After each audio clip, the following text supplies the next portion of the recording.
ಗುರು ಬ್ರಹ್ಮ ಗುರು ವಿಷ್ಣು ಗುರುದೇವೋ ಮಹೇಶ್ವರ ಗುರು ಸಾಕ್ಷಾತ್ ಪರಬ್ರಹ್ಮ ತಸ್ಮೈ ಶ್ರೀ ಗುರವೇ ನಮಃ. ಏಕದಂತಾಯ ವಿದ್ಮಹೇ ವಕ್ರತುಂಡಾಯ ಧೀಮಹಿ ತನ್ನೋ ದಂತಿ ಪ್ರಚೋದಯ. ಜ್ಯೋತಿಷ್ಯದ ಋಷಿ ಪರಂಪರೆಗೆ ನಮಿಸುತ್ತಾ, ಪ್ರತ್ಯಕ್ಷ ಹಾಗೂ ಪರೋಕ್ಷ ಗುರುಗಳಿಗೆ ವಂದಿಸುತ್ತಾ, ವಿಘ್ನ ವಿನಾಯಕನಾದಂತಹ ಗಣಪತಿಗೂ ಸಹ ವಂದನೆಗಳನ್ನ ಸಲ್ಲಿಸುತ್ತಾ, ಸರ್ವ ನಿಯಾಮಕನಾದಂತಹ ಸರ್ವ ನಿರಾಕಾರನಾದಂತಹ ದೇವರಿಗೆ ನಮಿಸುತ್ತಾ ಇವತ್ತಿನ ಪಾಠ ಆರಂಭ ಮಾಡ್ತಾ ಇದ್ದೇನೆ. 15ನೇ ತಾರೀಕು ಜುಲೈ 2022 ಇಸವಿ. ಅಸ್ಟ್ರಾಲಜಿ ವಿತ್ ಅಭೀಂದ್ರ ಜ್ಯೋತಿಷ್ಯ ಕಾರ್ಯಕ್ರಮಕ್ಕೆ, ಜ್ಯೋತಿ ಬೆಳಗುವ ಕಾರ್ಯಕ್ರಮಕ್ಕೆ ಎಲ್ಲ ಜ್ಯೋತಿಷ್ಯ ಬಾಂಧವರಿಗೆ ಸ್ವಾಗತ ಹಾಗೂ ಸುಸ್ವಾಗತ. ಇವತ್ತಿನ ದಿವಸ ಒಂದು ಸಬ್ಜೆಕ್ಟ್ ಅನ್ನ ತಗೊಂಡಿದ್ದೀನಿ. ವಾಸ್ತವವಾಗಿ ಈ ಭಾವವನ್ನ ವಿಶ್ಲೇಷಣೆ ಮಾಡ್ಲಿಕ್ಕೆ ಬಹಳ ಜನ ಹೆದರ್ಕೊಳ್ತಾರೆ, ತುಂಬಾ ಜನ ಹೆದರ್ಕೊಳ್ತಾರೆ. ತಮಿಳಿನ ಜ್ಯೋತಿಷ್ಯ ಪರಂಪರೆಯಲ್ಲಿ ಒಂದು ವರ್ಗ, ಹಾಗೂ ಅದು ಇಲ್ಲೂ ಇದೆ. ಕೆಲವು ತುಂಬಾ ಫೇಮಸ್ ಅಸ್ಟ್ರಾಲಜರ್ಸ್ ನನಗೆ ಪರಿಚಯ ಇರೋರು ಅಷ್ಟೇ. ಒಬ್ಬ ವ್ಯಕ್ತಿಯ ಅಷ್ಟಮ ಭಾವ ಹಾಗೂ ದ್ವಾದಶ ಭಾವಗಳನ್ನ ಅವರು ಹೆಚ್ಚಿಗೆ ವಿಶ್ಲೇಷಣೆ ಮಾಡಕ್ ಹೋಗಲ್ಲ. They are having one fear, their karma will come and attack us ಅಂತ. ತುಂಬಾ ಟಾಪೆಸ್ಟ್ ಲೆವೆಲ್ ಅಲ್ಲಿ ಇರುವಂತ ಅಸ್ಟ್ರಾಲಜರ್ ಈ ಮಾತನ್ನು ನನಗೆ ಹೇಳಿರೋದು ಕೇಳಿ ಬಹಳ ಅತ್ಯಾಶ್ಚರ್ಯ ಆಗಿದೆ. But I won't believe in such concepts. ಪೇಷಂಟ್ಗೆ ಟ್ರೀಟ್ ಮಾಡಿದ ಮಾತ್ರಕ್ಕೆ ಪೇಷಂಟ್ ಕಾಯಿಲೆ ಎಲ್ಲ ಡಾಕ್ಟರ್ಗೆ ಬಂದು ಬಿಡೋದಿಲ್ಲ. But it is their belief. ಅದೇನಾದ್ರೂ ಇರ್ಲಿ, ಒಟ್ಟಿನಲ್ಲಿ ಅಷ್ಟಮ ಭಾವ ಅಂತಂದ್ರೆ ಪ್ರತಿಯೊಬ್ಬರಿಗೂ ಭಯ. ಭಯ ಯಾಕೆ? ಒಂದು ಕಾರಣ, ಮುಖ್ಯವಾದ ಕಾರಣ ಏನಪ್ಪಾ ಅಂದ್ರೆ ಸಾವು. ಯಾರು ಹೆದರ್ಕೊಳ್ಳಲ್ಲ ಯಮ್ಮನಿಗೆ, ಮೃತ್ಯುವಿಗೆ ಪ್ರತಿಯೊಬ್ಬರಿಗೂ ಹೆದರ್ಕೊಳ್ತಾರೆ. ಆಕ್ಚುಲಿ ಮೃತ್ಯು ಅನ್ನುವಂಥದ್ದು ಏನು, ಅದೊಂದು ನಿಯಮ, ಅದೊಂದು ಪ್ರಿನ್ಸಿಪಲ್. ಬೃಹದಾರಣ್ಯಕ ಉಪನಿಷತ್ನಲ್ಲಿ ಯಾಜ್ಞವಲ್ಕರು ಹೇಳ್ತಾರೆ, ಈ ದೇಹದಲ್ಲಿ 8 ಗ್ರಹಗಳಿದಾವೆ. ಈ 8 ಗ್ರಹಗಳು ಯಾವುದೇ ಒಬ್ಬ ವ್ಯಕ್ತಿ ಹುಟ್ಟೋಕ್ ಮುಂಚೆನೆ ಮೃತ್ಯುವಿಗೆ ಶರಣಾಗಿರುತ್ತೆ ಅಂತ ಹೇಳ್ತಾರೆ. ಆಯಸ್ಸು ಸಾವಿನ ಮನೆ, ಇದು ಪಾಪದ ಮನೆ, ಇದೊಂದು ಕತ್ತಲಿನ ಮನೆ, ಇದೊಂದು ರಂಧ್ರಸ್ಥಾನ, ಇದೊಂದು ನಿಗೂಢದ ಮನೆ, ಇದೊಂದು ನಿಗೂಢ ವಿದ್ಯೆಗಳ ಮನೆ. ಹೀಗೆ ಬಹಳಷ್ಟು ರೀತಿಯ ಕಾರಕತ್ವಗಳು ಅಷ್ಟಮ ಭಾವದಲ್ಲಿ ಇದೆ. ಬಟ್ ಅಷ್ಟಮಕ್ಕೆ ಯಾಕೆ ಜನ ಇಷ್ಟೊಂದು ಎದುರ್ಕೊಳ್ತಾರೆ? ಎದುರ್ಕೊಳ್ಳೋ ಅಂತ ಅವಶ್ಯಕತೆ ಖಂಡಿತವಾಗ್ಲೂ ಇಲ್ಲ. ಅಷ್ಟಮದಲ್ಲಿ ನೀವು ತಿಳ್ಕೋಬೇಕಾಗಿರ್ತಕ್ಕಂಥದ್ದು ಬಹಳಷ್ಟು ಸಂಗತಿಗಳಿದಾವೆ. 8ಕ್ಕೆ ಯಾಕೆ ಹೆದರಬೇಕು? ಇವಾಗ 8 ನೋಡಿ, ಅಷ್ಟ ದಿಕ್ಕುಗಳಿದೆ. ಅಷ್ಟ ದಿಕ್ಕುಗಳು ಅಂದ್ರೆ 8 ದಿಕ್ಕುಗಳು. ನಮ್ಮೆಲ್ಲರ ಬದುಕು ಈ 8 ದಿಕ್ಕುಗಳ ಒಳಗೆ ನಡೆಯುವಂಥದ್ದು. ಅಷ್ಟ ವಸುಗಳು, ಪುರಾಣದಲ್ಲಿ ಇದ್ರ ಬಗ್ಗೆ ಬಹಳಷ್ಟು ಮಾಹಿತಿಗಳಿದಾವೆ. ಅಂಡ್ ದೆನ್ ಅಷ್ಟ ಸಿದ್ಧಿಗಳು. ಏನಿದು ಅಷ್ಟ ಸಿದ್ಧಿಗಳೇನು? ಯಾರಿಗೂ ಗೊತ್ತಿದ್ಯಾ ಇದ್ರ ಬಗ್ಗೆ ಮಾಹಿತಿ? ಅಷ್ಟ ಸಿದ್ಧಿಗಳೆಲ್ಲ ಅಷ್ಟಮಕ್ಕೆ ಸಂಬಂಧಪಟ್ಟಿರುವಂತದ್ದೇ. ಏನದು ಅಷ್ಟ ಸಿದ್ಧಿಗಳು? ಮೊದಲನೇದು ಅಣಿಮ. ಅಣಿಮ, the power to reduce your body to the size of single atom ಅಂತ. ನಿಮ್ಮ ದೇಹ ಸುಮಾರು 70-76 kg ಇರತಕ್ಕಂಥ ಒಂದು ದೇಹವನ್ನ ನೀವು ಕೇವಲ ಒಂದೇ ಒಂದು ಅಣುವಿನ ಸೈಜ್ಗೆ ತಂದು ಬಿಡೋದು, ಇದನ್ನ ಅಣಿಮ. ಅಥವಾ ಒಂದು ಕೀಟದ ಸೈಜ್ಗೆ ತಂದು ಬಿಡೋದು, ಇದು ಅಣಿಮ. ಅಥವಾ ಒಂದು ನಾಯಿಯ ಸೈಜ್ಗೂ, ನರಿಯ ಸೈಜ್ಗೂ, ಅಥವಾ ಒಂದು ಪ್ರಾಣಿಯ ಸೈಜ್ಗೂ, ಯಾವುದೋ ಒಂದು ಸೈಜ್ಗೆ ತಂದು ಬಿಡುವಂತ, ಇದನ್ನ ಅಣಿಮ ಅಂತ ಹೇಳ್ತಾರೆ. ಇದು ಯಾರಕ್ಕೆ ಸಿದ್ಧಿಯಾಗಿತ್ತು? ಹನುಮ. ಎರಡನೇದು ಮಹಿಮ. ಮಹಿಮಾ means the power of expanding your body to an incredible big size ಅಂತ. ನೀವು ಊಹೆನೆ ಮಾಡ್ಲಿಕ್ಕೆ ಸಾಧ್ಯ ಇಲ್ಲ. ಒನ್ಸ್ ಅಗೈನ್ ಈ ಸಿದ್ಧಿಯನ್ನು ಮಾಡ್ಕೊಂಡಿರ್ತಕ್ಕಂಥವನು ಹನುಮ. ಬಹಳ ಜನ ಇದೆ, ಮಧ್ವಾಚಾರ್ಯರಿಗೂ ಇದು ಸಿದ್ಧಿ ಆಗಿತ್ತು ಅಂತ ಹೇಳ್ತಾರೆ. ತ್ರಿಮತಸ್ಥ ಆಚಾರ್ಯರಲ್ಲಿ ಮಧ್ವಾಚಾರ್ಯರಿಗೂ ಇದು ಆಗಿತ್ತು. ಮೂರನೇದು ಗರಿಮಾ ಅಂದ್ರೆ the power of becoming heavy. ಈ ಮಹಾಭಾರತದಲ್ಲಿ ಯಕ್ಷ ಪ್ರಶ್ನೆ ಅನ್ನುವಂಥದ್ದು ಬರುತ್ತೆ.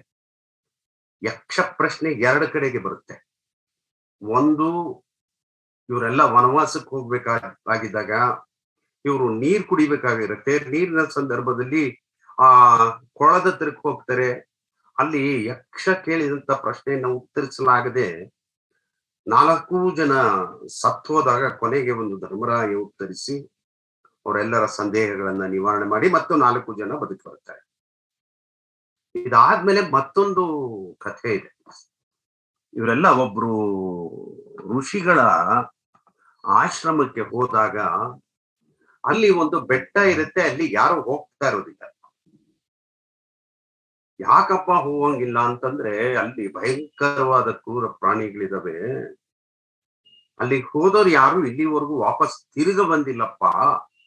ಅಂತ ಭಯಂಕರವಾದಂತ ಕಾಡದು, ಅಂತ ಭಯಂಕರವಾದಂತ ನಿಗೂಢವಾದಂತ ವಿಸ್ಮಯಗಳಾದಂತಹ ಭೀಮನಿಗೆ ಅದನ್ನ ತಡ್ಕೊಳ್ಳಕ್ಕೆ ಸಾಧ್ಯವಾಗುವುದಿಲ್ಲ. ಭೀಮ ನುಗ್ತಾನೆ ಆ ಕಾಡಿನೊಳಗೆ. ಹೇಗೆ ನುಗ್ಗುತ್ತಾನೆ ಅಂದ್ರೆ, ಒಂದೊಂದು ಬೆಟ್ಟವನ್ನ ಕಾಲ್ನಲ್ಲಿ ಅದುಮ್ತಾ ಇದ್ರೆ ಬೆಟ್ಟಗಳಲ್ಲಿ ಇರುವಂತ ಪ್ರಾಣಿಗಳೆಲ್ಲ ದಿಕ್ಕೆಟ್ಟು ಓಡೋಗ್ತಾ ಇತ್ತಂತೆ. ಆ ಬೆಟ್ಟಗಳೆಲ್ಲ ನೆಲ ಸಮ ಮಾಡ್ತಾ ಇದ್ದಂತೆ. ಎಲ್ಲಾ ಕಡೆ ನಾಶ ಮಾಡಿ, ಯಾರ ಹೇಳಿದ್ದು ಹೋದವ್ರು ವಾಪಸ್ ಬರಕ್ಕಾಗಲ್ಲ ಅಂತೇಳಿ ಕಿರ್ಚಾಡ್ಕೊಂಡು ಭೀಮ ಹೋಗ್ತಾ ಇರ್ಬೇಕಾದ್ರೆ ಅಲ್ಲಿ ಒಂದು ಬಾಲ ಬಿದ್ದಿರುತ್ತೆ. ಅದನ್ನು ಕೈಯಲ್ಲಿ ಹಿಡಿದು ಎಸೆಯಕ್ ಹೋಗ್ತಾನೆ, ಆಗೋದಿಲ್ಲ. ಗದೆಲ್ ಸರ್ಸಕ್ ನೋಡ್ತಾನೆ, ಆಗೋದಿಲ್ಲ. ಬಾಲದ ತುದಿಯನ್ನ ತನ್ನ ಇಡೀ ಶಕ್ತಿಯನ್ನೆಲ್ಲ ಬಿಟ್ಟು ಒಂದೇ ಒಂದು ಇಂಚು ಕದರ್ಸ್ಲಿಕ್ಕೆ ಆಗೋದಿಲ್ಲ. ಈಗ ಅದ್ರ ಕಥೆಗೆ ಹೋಗೋದು ಬೇಡ, ಅದು ತುಂಬಾ ನಿಧಾನ ಆಗೋಗ್ಬಿಡತ್ತೆ. ಅದು ಯಾರಂದ್ರೆ ಹನುಮನಿಗೆ ತನ್ನ ದೇಹವನ್ನ ಯಾರು ಎತ್ತಲಿಕ್ಕೆ ಆಗದೇ ಇರುವಂತ ಭಾರವನ್ನಾಗಿ ಮಾಡಿಕೊಳ್ಳುವಂತ ಶಕ್ತಿ ಇರುತ್ತೆ. ಅದನ್ನ ಗರಿಮಾ ಅಂತ ಹೇಳ್ತಾರೆ. 4ನೇದು ಲಘಿಮಾ, the power of turning weight into weightless, almost weightless. ತುಂಬಾ ಭಾರವಾಗಿರ್ತಕ್ಕಂಥ ಯಾವುದೇ ಒಂದು ವಸ್ತುನ ತೆಗೆದು ಆರಾಮಾಗಿ ತಕೊಂಡು ಹಿಂಗೆ ಎಸ್ಬಿಡೋದು. ಆ ವ್ಯಕ್ತಿಗೆ ಅದು ಭಾರ ಆಗೋದಿಲ್ಲ. ಇದು ಮಧ್ವಾಚಾರ್ಯರಿಗೆ ಸಿದ್ಧಿ ಆಗಿತ್ತು ಅಂತ ಹೇಳ್ತಾರೆ. ಹನುಮಂತನಿಗೂ ಇದು ಸಿದ್ಧಿ ಆಗಿತ್ತು. ಕೊನೆಗೆ ಪ್ರಾಪ್ತಿ, the power of having access to any place of the world. ಯಾವುದೇ ಒಂದು ಪ್ಲೇಸ್ ಹೋಗ್ಬೇಕಂದ್ರೆ ಈ ಮನೋಶಕ್ತಿನಲ್ಲಿ ಹೇಗೆ ಹೋಗ್ಬೋದೋ ಹಾಗೆ ಆ ಸ್ಥಳಕ್ಕೆ ತಲುಪುವಂತಹ ಒಂದು ಶಕ್ತಿ. ಸಿದ್ಧಿಗಳಲ್ಲಿ ಇದು ಒಂದು ಸಿದ್ಧಿ. ಕೊನೆಯದು ಇನ್ನೊಂದು ಪ್ರಣಮ್ಯ ಅಂತ ಹೇಳಿ. ಪ್ರಣಮ್ಯ ಅಂತಂದ್ರೆ ಒಬ್ಬ ವ್ಯಕ್ತಿ ನೋಡ್ಬಿಟ್ರೆ ಆ ವ್ಯಕ್ತಿಯಲ್ಲಿ ಏನೇನು ಆಸೆಗಳಿದೆ ಅದೆಲ್ಲ ಗೊತ್ತಾಗ್ಬಿಡುವಂಥದ್ದು. ಜಸ್ಟ್ ನೋಡಿದ್ರೆ ಸಾಕು, ಆ ವ್ಯಕ್ತಿಯ ಬಗ್ಗೆ ಎಲ್ಲ ಗೊತ್ತಾಗ್ಬಿಡುವಂಥದ್ದು. ಆತನಿಗಿರುವಂತ ಬಲವಾದಂತ ಒಂದು ಆಸೆ ಏನು ಅದನ್ನ ತಿಳ್ಕೊಳ್ಳುವಂಥದ್ದು. The power of total lordship. ಯಾವುದೇ ಒಂದು ವಿಚಾರವನ್ನ ತಗೊಳ್ಳಿ, ಅದು ಕಂಪ್ಲೀಟ್ ಆಗಿ ಓನರ್ಶಿಪ್ ಆಗಿ ತಗೊಳ್ಳುವಂತ ಒಂದು ಕೆಪಾಸಿಟಿ. ವಾಸ್ತವ ಕೊನೆಯದು, it is the power of to win from anyone. ಯಾರಿಂದಲಾದ್ರೂ ಆಗ್ಬೋದು, ಯಾರನ್ನೇ ಆಗ್ಬೋದು, ಎಲ್ಲೋ ಅಂತದ್ದು. ಹನುಮ ರಾಮನನ್ನು ಗೆದ್ದ. ಹೇಗೆ ಗೆದ್ದ? ದಾಸ್ಯ ಮತ್ತು ಭಕ್ತಿಯಿಂದ ಹನುಮ ಗೆದ್ದಿತ್ತು. ಹನುಮಂತನನ್ನ ರಾಮ ಚಕ್ರವರ್ತಿ ಮಾಡ್ಲಿಕ್ಕೆ ತಯಾರಿದ್ದ. ಹನುಮಂತ ಬೇಡ ಅಂತ ಹೇಳಿದ. ನೀವು ನೋಡಿದ್ದೀರ, ರಾಮನ ಮುಂದೆ ರಾಮನ ಅಕ್ಕ ಪಕ್ಕ ಲಕ್ಷ್ಮಣ ಸೀತೆ ನಿಂತಿರ್ತಾರೆ, ಜೊತೆಯಲ್ಲಿ ಸುಗ್ರೀವ ನಿಂತಿರ್ತಾರೆ. ಹನುಮಂತ ಮುಂದೆ ಕೈ ಮುಕ್ಕೊಟ್ಟು ಕೂತಿರ್ತಾನೆ. ಅದರ ಅರ್ಥ ಏನು ಅಂದ್ರೆ, ದಟ್ ಈಸ್ ದಾಸ್ಯ ಭಾವ. ಇಷ್ಟೆಲ್ಲ ಕ್ವಾಲಿಟೀಸ್ ಇದ್ರೂನು ಆತ ಭಗವಂತ ಅಂತ ಗೊತ್ತಾಗಿ ಆ ಸರ್ವಶಕ್ತನಾದಂತ ಭಗವಂತನಿಗೆ ದಾಸ್ಯತ್ವ ಇಲ್ಲದಂತ ಬೇರೆ ಪ್ಲೇಸ್ ಇಲ್ಲ ಅನ್ನೋದನ್ನ ಜ್ಞಾನಿಯಾದಂತ ಹನುಮಂತ ಅರ್ಥ ಮಾಡ್ಕೊಂಡಿದ್ದ. ಈಗ ಅಷ್ಟಸಿದ್ಧಿಗಳು ಅಂದ್ರೆ 8 ರೀತಿಯಾದಂತ ವೈವಿಧ್ಯಮಯ ಸಿದ್ಧಿಗಳು. ಸೊ ಹೀಗೆ ಈ ಅಷ್ಟಮ ಭಾವ ಅನ್ನುವಂಥದ್ದು ಜ್ಯೋತಿಷ್ಯದಲ್ಲಿ ಸಾಕಷ್ಟು ರಹಸ್ಯಗಳನ್ನ ಹೊಂದಿದೆ. ನಾನು ಈಗಾಗಲೇ ಅಷ್ಟಮ ಭಾವದ ಬಗ್ಗೆ ಪಾಠಗಳನ್ನ ಮಾಡಿದ್ದೇನೆ. ಇವತ್ತು ಮಾಡುವಂತಹ ಪಾಠ ಅಷ್ಟಮ ಭಾವದ ಅಧಿಪತಿ ದ್ವಾದಶ ಭಾವಗಳಲ್ಲಿ ಹೋದಾಗ ಯಾವ್ಯಾವ ರೀತಿಯ ಫಲಗಳನ್ನ ಕೊಡುತ್ತೆ. ನಿಮಗೆ ಒಂದಷ್ಟು ವಿಚಾರಗಳನ್ನ ಸರಿಯಾಗಿ ಹೇಳಿರ್ತೀನಿ, ಅರ್ಥ ಮಾಡ್ಕೋಬೇಕು. ಈಗ ಇದನ್ನ ಬೃಹತ್ ಪರಾಶರ ಹೋರಾಶಾಸ್ತ್ರ ಅಂತ ಕೂಗ್ತಾರೆ. ಜೈಮಿನಿಯನ್ನ ಸೂತ್ರಗಳು ಅಂತ ಹೇಳ್ತಾರೆ. ಕೆಲವು ನಾಡಿಯ ಸೂತ್ರಗಳು ಇದಾವೆ. ಸೂತ್ರ ಈಸ್ ಡಿಫರೆಂಟ್, ಶಾಸ್ತ್ರ ಈಸ್ ಡಿಫರೆಂಟ್. ಶಾಸ್ತ್ರದಲ್ಲಿ ಹಲವಾರು ಸೂತ್ರಗಳು ಇರುತ್ತೆ. ಈಗ ಅಷ್ಟಮ ಭಾವದಲ್ಲೂ ಅದೇ ರೀತಿ ಸೂತ್ರಗಳಿರುತ್ತೆ. ಅಷ್ಟಮ ಭಾವದ ಅಧಿಪತಿ ಲಗ್ನದಲ್ಲಿ ಕೂತ್ಕೊಂಡಾಗ ಈ ರೀತಿ ಫಲ ಅಂತ ಹೇಳ್ತಾರೆ.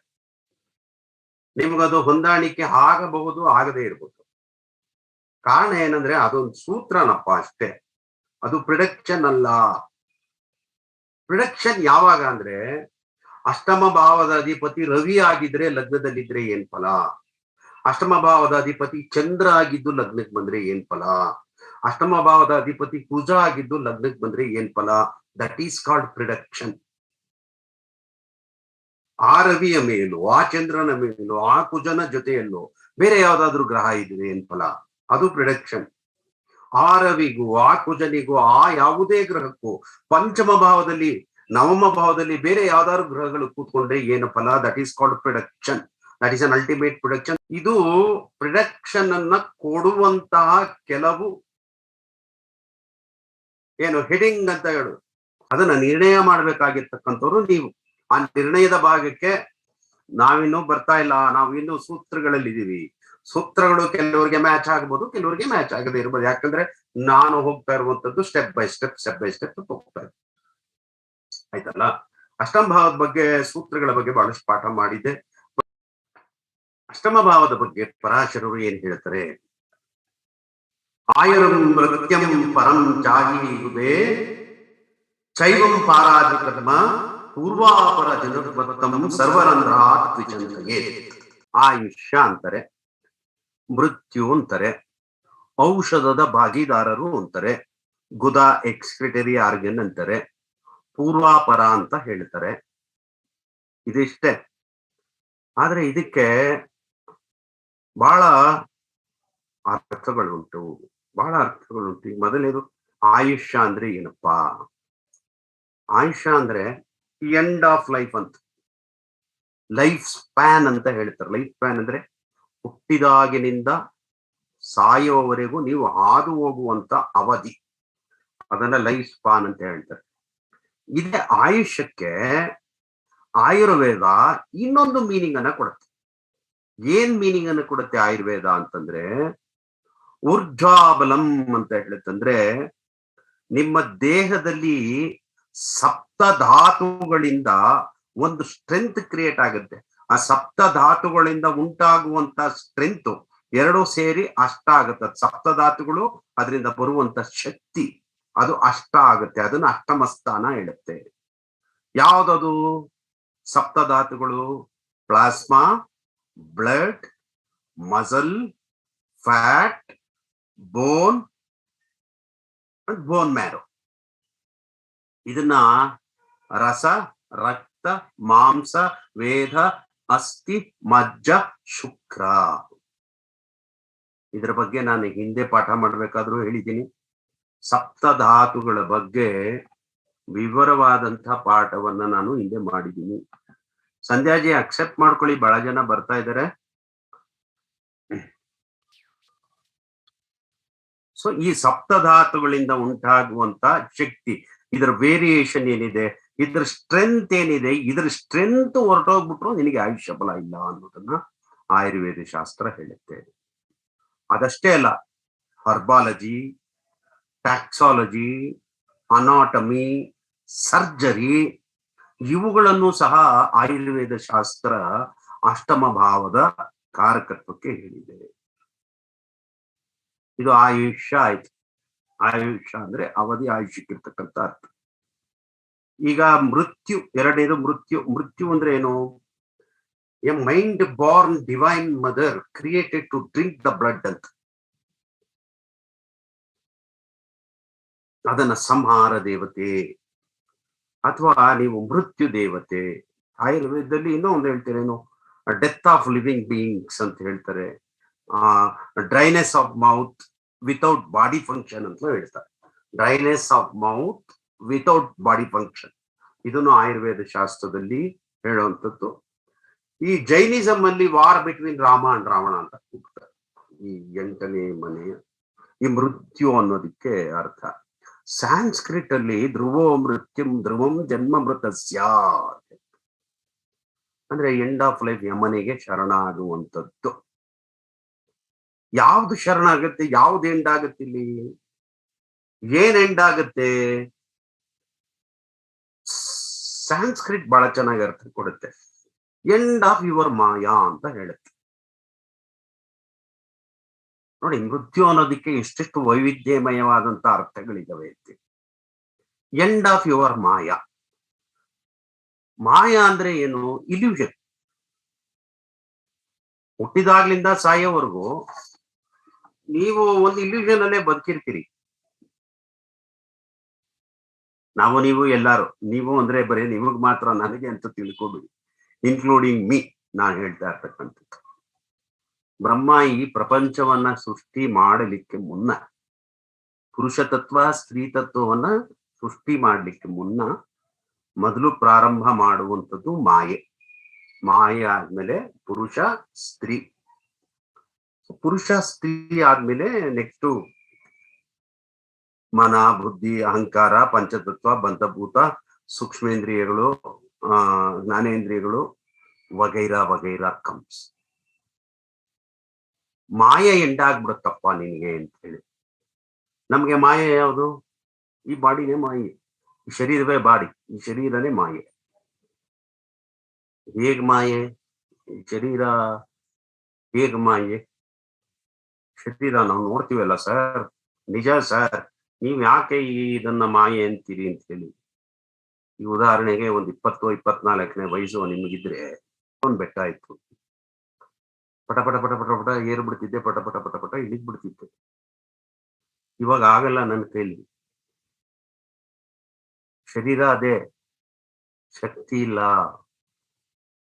4-5 ಸಲಿಗೆ ಎತ್ತಿ ಇಳಿತಾ ಇತ್ತು ಬೆಟ್ಟನ, ಕಿಲೋಮೀಟರ್ ಗಟ್ಲೆ ನಡೀತಾ ಇತ್ತು. ಈಗ ಆಗಲ್ಲ ನನಗೆ, ಎಲ್ಲ ಎಷ್ಟೋ ಜನಕ್ಕೆ, ನಿಮ್ಗೂ ಆಗಲ್ಲ. ಯಾಕಾಗಲ್ಲ? ಅದೇ ಶರೀರ ತಾನೇ, ಇದೇ ಶರೀರ ಅವತ್ತು ನಡೀತಾ ಇತ್ತಪ್ಪ, ಇವತ್ತ್ಯಾಕೆ ನಡಿಯಲ್ಲ? ಯಾಕೆ ನಡಿಯಲ್ಲ ಅಂದ್ರೆ, ಈ ಶರೀರ ಸತ್ಯ ಅಲ್ಲ, ಸ್ಥಿರ ಅಲ್ಲ. ದಿಸ್ ಈಸ್ ಮಾಯೆ. ನಾವೆಲ್ಲರೂ ಇದೇ ಸತ್ಯ ಅಂತ ತಿಳ್ಕೊಂಡ್ಬಿಟ್ಟಿರ್ತೀವಿ, ಅದೇ ಮಾಯೆ. ಈ ಬಾಡಿನೇ ಸತ್ಯ ಅಂತ ತಿಳ್ಕೊಂಡ್ಬಿಟ್ಟಿರ್ತೀವಿ. ಬಟ್ ಈ ಬಾಡಿಗೆ ಆಗುವಂಥದ್ದು, ಆಗದೆ ಇರುವಂಥದ್ದು ಕಾಲಕ್ಕೆ, ಕಾಲದಿಂದ ಕಾಲಕ್ಕೆ, ಕಾಲದಿಂದ ಬಹಳಷ್ಟು ಇರುತ್ತೆ, ನಮ್ಗದು ಅರ್ಥ ಆಗೋದಿಲ್ಲ. ಹಾಗಾದ್ರೆ ನಮಗ್ ಗೊತ್ತಿಲ್ಲದೆ ಇರೋದು ಯಾವುದು? ಏನ್ ಗೊತ್ತಿಲ್ಲ ನಮ್ಗೆ? ಈ ಉದಾಹರಣೆಗೆ ನಾವು ನೋಡ್ತೀವಿ, ಎದುರುಗಡೆಗೆ ಕಣ್ ಮುಚ್ಚಿದ್ರೆ ನಾವು ನೋಡಕ್ಕಾಗತ್ತಾ? ಆಗಲ್ಲ. ಆದ್ರೂ ನೋಡ್ತೀವಿಲ್ಲ ಕನ್ಸಲ್ಲಿ. ಹಾಗಾದ್ರೆ ಈ ಕಣ್ಣುಗಳನ್ನ ಬಿಟ್ಟು ಇನ್ನೇನೋ ಒಂದು ನೋಡ್ತಾ ಇರ್ಬೇಕು ನಮ್ಮೊಳಗೆ. ನಾನ್ ಮಾತಾಡಿದ್ರೆ ಕೇಳಿಸ್ಕೊಳ್ತೀವಿ, ನೀವು ಮಾತಾಡೋದ್ ನಾನ್ ಕೇಳಿಸ್ಕೊಳ್ತೀನಿ. ಅಕ್ಕಪಕ್ಕ ಏನಾದ್ರು ಶಬ್ದ ಆದ್ರೆ ಕಿವಿ ಕೇಳಿಸ್ಕೊಳ್ತೀನಿ. ಏನೂ ಶಬ್ದ ಇಲ್ಲದೆ ಇದ್ದಾಗ, ಮಲಗಿ ನಿದ್ರೆ ಮಾಡ್ತಾ ಇರ್ಬೇಕಾದ್ರು ಕನಸಲ್ಲೂ ಕೆಲವು ಶಬ್ದಗಳು ಕೇಳಿಸುತ್ತಲ್ಲ, ಆ ಶಬ್ದನ ಕೇಳಿಸ್ಕೊಳ್ತಾ ಇರೋದು ಯಾವ್ದು? ಈ ಕಿವಿನ. ಈ ಕಿವಿ ಯಾಕಂದ್ರೆ ಎಚ್ಚರ ಸ್ಥಿತಿಲಿಲ್ಲ, ಅಕ್ಕಪಕ್ಕ ಯಾವ್ದು ಸೌಂಡ್ ಇಲ್ಲ. ಆದ್ರೂ ಕನಸಿನ ಒಳಗಡೆ ನಮ್ಗೆ ಒಂದು ಸೌಂಡ್ ಕೇಳಿಸುತ್ತೆ, ಶಬ್ದ ಕೇಳಿಸುತ್ತೆ. ಅದನ್ನ ಕೇಳಿಸ್ಕೊಳ್ತಾ ಇರೋರು ಯಾರು? ಹೀಗೆ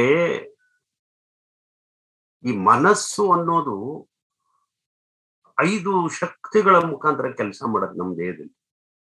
ಕಣ್ಣಿನ ಮೂಲಕ ನೋಟ, ಕಿವಿಯ ಮೂಲಕ ಕೇಳಿಸುವಂಥದ್ದು, ಚರ್ಮದ ಮೂಲಕ ಸ್ಪರ್ಶ, ಮೂಗಿನ ಮೂಲಕ ಗಂಧ, ನಾಲಿಗೆಯ ಮುಖಾಂತರ ರುಚಿ. ಕೆಲವೊಮ್ಮೆ ಕನ್ಸಲ್ಲೂ ಏನೋ ತಿನ್ನೋದು ನೋಡ್ತೀರಿ, ನಿಮ್ ಬಾಯಲ್ಲಿ ಜೊಲ್ಲು ರಸ ಬಂದ್ಬಿಡುತ್ತೆ, ಈ ಒಂದು ನೀವು ಮಲಗಿದ್ರು. ಹಾಗಾದ್ರೆ ಇದೆಲ್ಲ ಏಕ್ ಕೆಲಸ ಮಾಡ್ತಾ ಇದೆ? ಇದನ್ನೆಲ್ಲ ನೋಡ್ತಿರೋರು ಯಾರು? ಆತ್ಮ, ದಟ್ ಈಸ್ ಆತ್ಮ. ಅದೇ ನಿತ್ಯ, ಅದೇ ಸತ್ಯ. ನೀವು ಬದುಕಿರುವಾಗ ಅದನ್ನ ನೋಡಲ್ಲ, ಇದನ್ನ ನೋಡ್ತೀರಿ, ಶರೀರವನ್ನು ನೋಡ್ತೀರಿ, ಈ ಫೇಸ್ ನೋಡ್ತೀರಿ, ಅದಕ್ಕೆ ಮೇಕಪ್ ಮಾಡ್ತೀರಿ, ಈ ಬಾಡಿಗೆ ಬಹಳಷ್ಟು ವಿಧ ವಿಧವಾದ ಭೋಜನಗಳನ್ನ ಕೊಡ್ತೀರಿ, ಈ ಬಾಡಿಗೆ ರಂಗು ರಂಗಿನ ಬಟ್ಟೆಗಳನ್ನ ಕೊಡ್ತೀರಿ, ಏನೇನೋ ಕೊಡ್ತೀವಿ ಬಿಡಿ. ಬಾಡಿಗೆ ಕೊಡೋದ್ ತಪ್ಪು ಅಂತ ನಾನು ಹೇಳ್ತಾ ಇಲ್ಲ, but without knowing the true factor ಇದೆಲ್ಲ ಮಾಯೆ ಅಂತ ಹೇಳುತ್ತೆ. ಇದೆಲ್ಲ ಮಾಯೆ. ಈ ಶರೀರಕ್ಕೆ ಇವತ್ತಿರೋ ಶಕ್ತಿ ನಾಳೆ ಇರಲ್ಲ, ನಾಳೆ ಇರೋ ಶಕ್ತಿ ನಾಳೆಗಿರಲ್ಲ.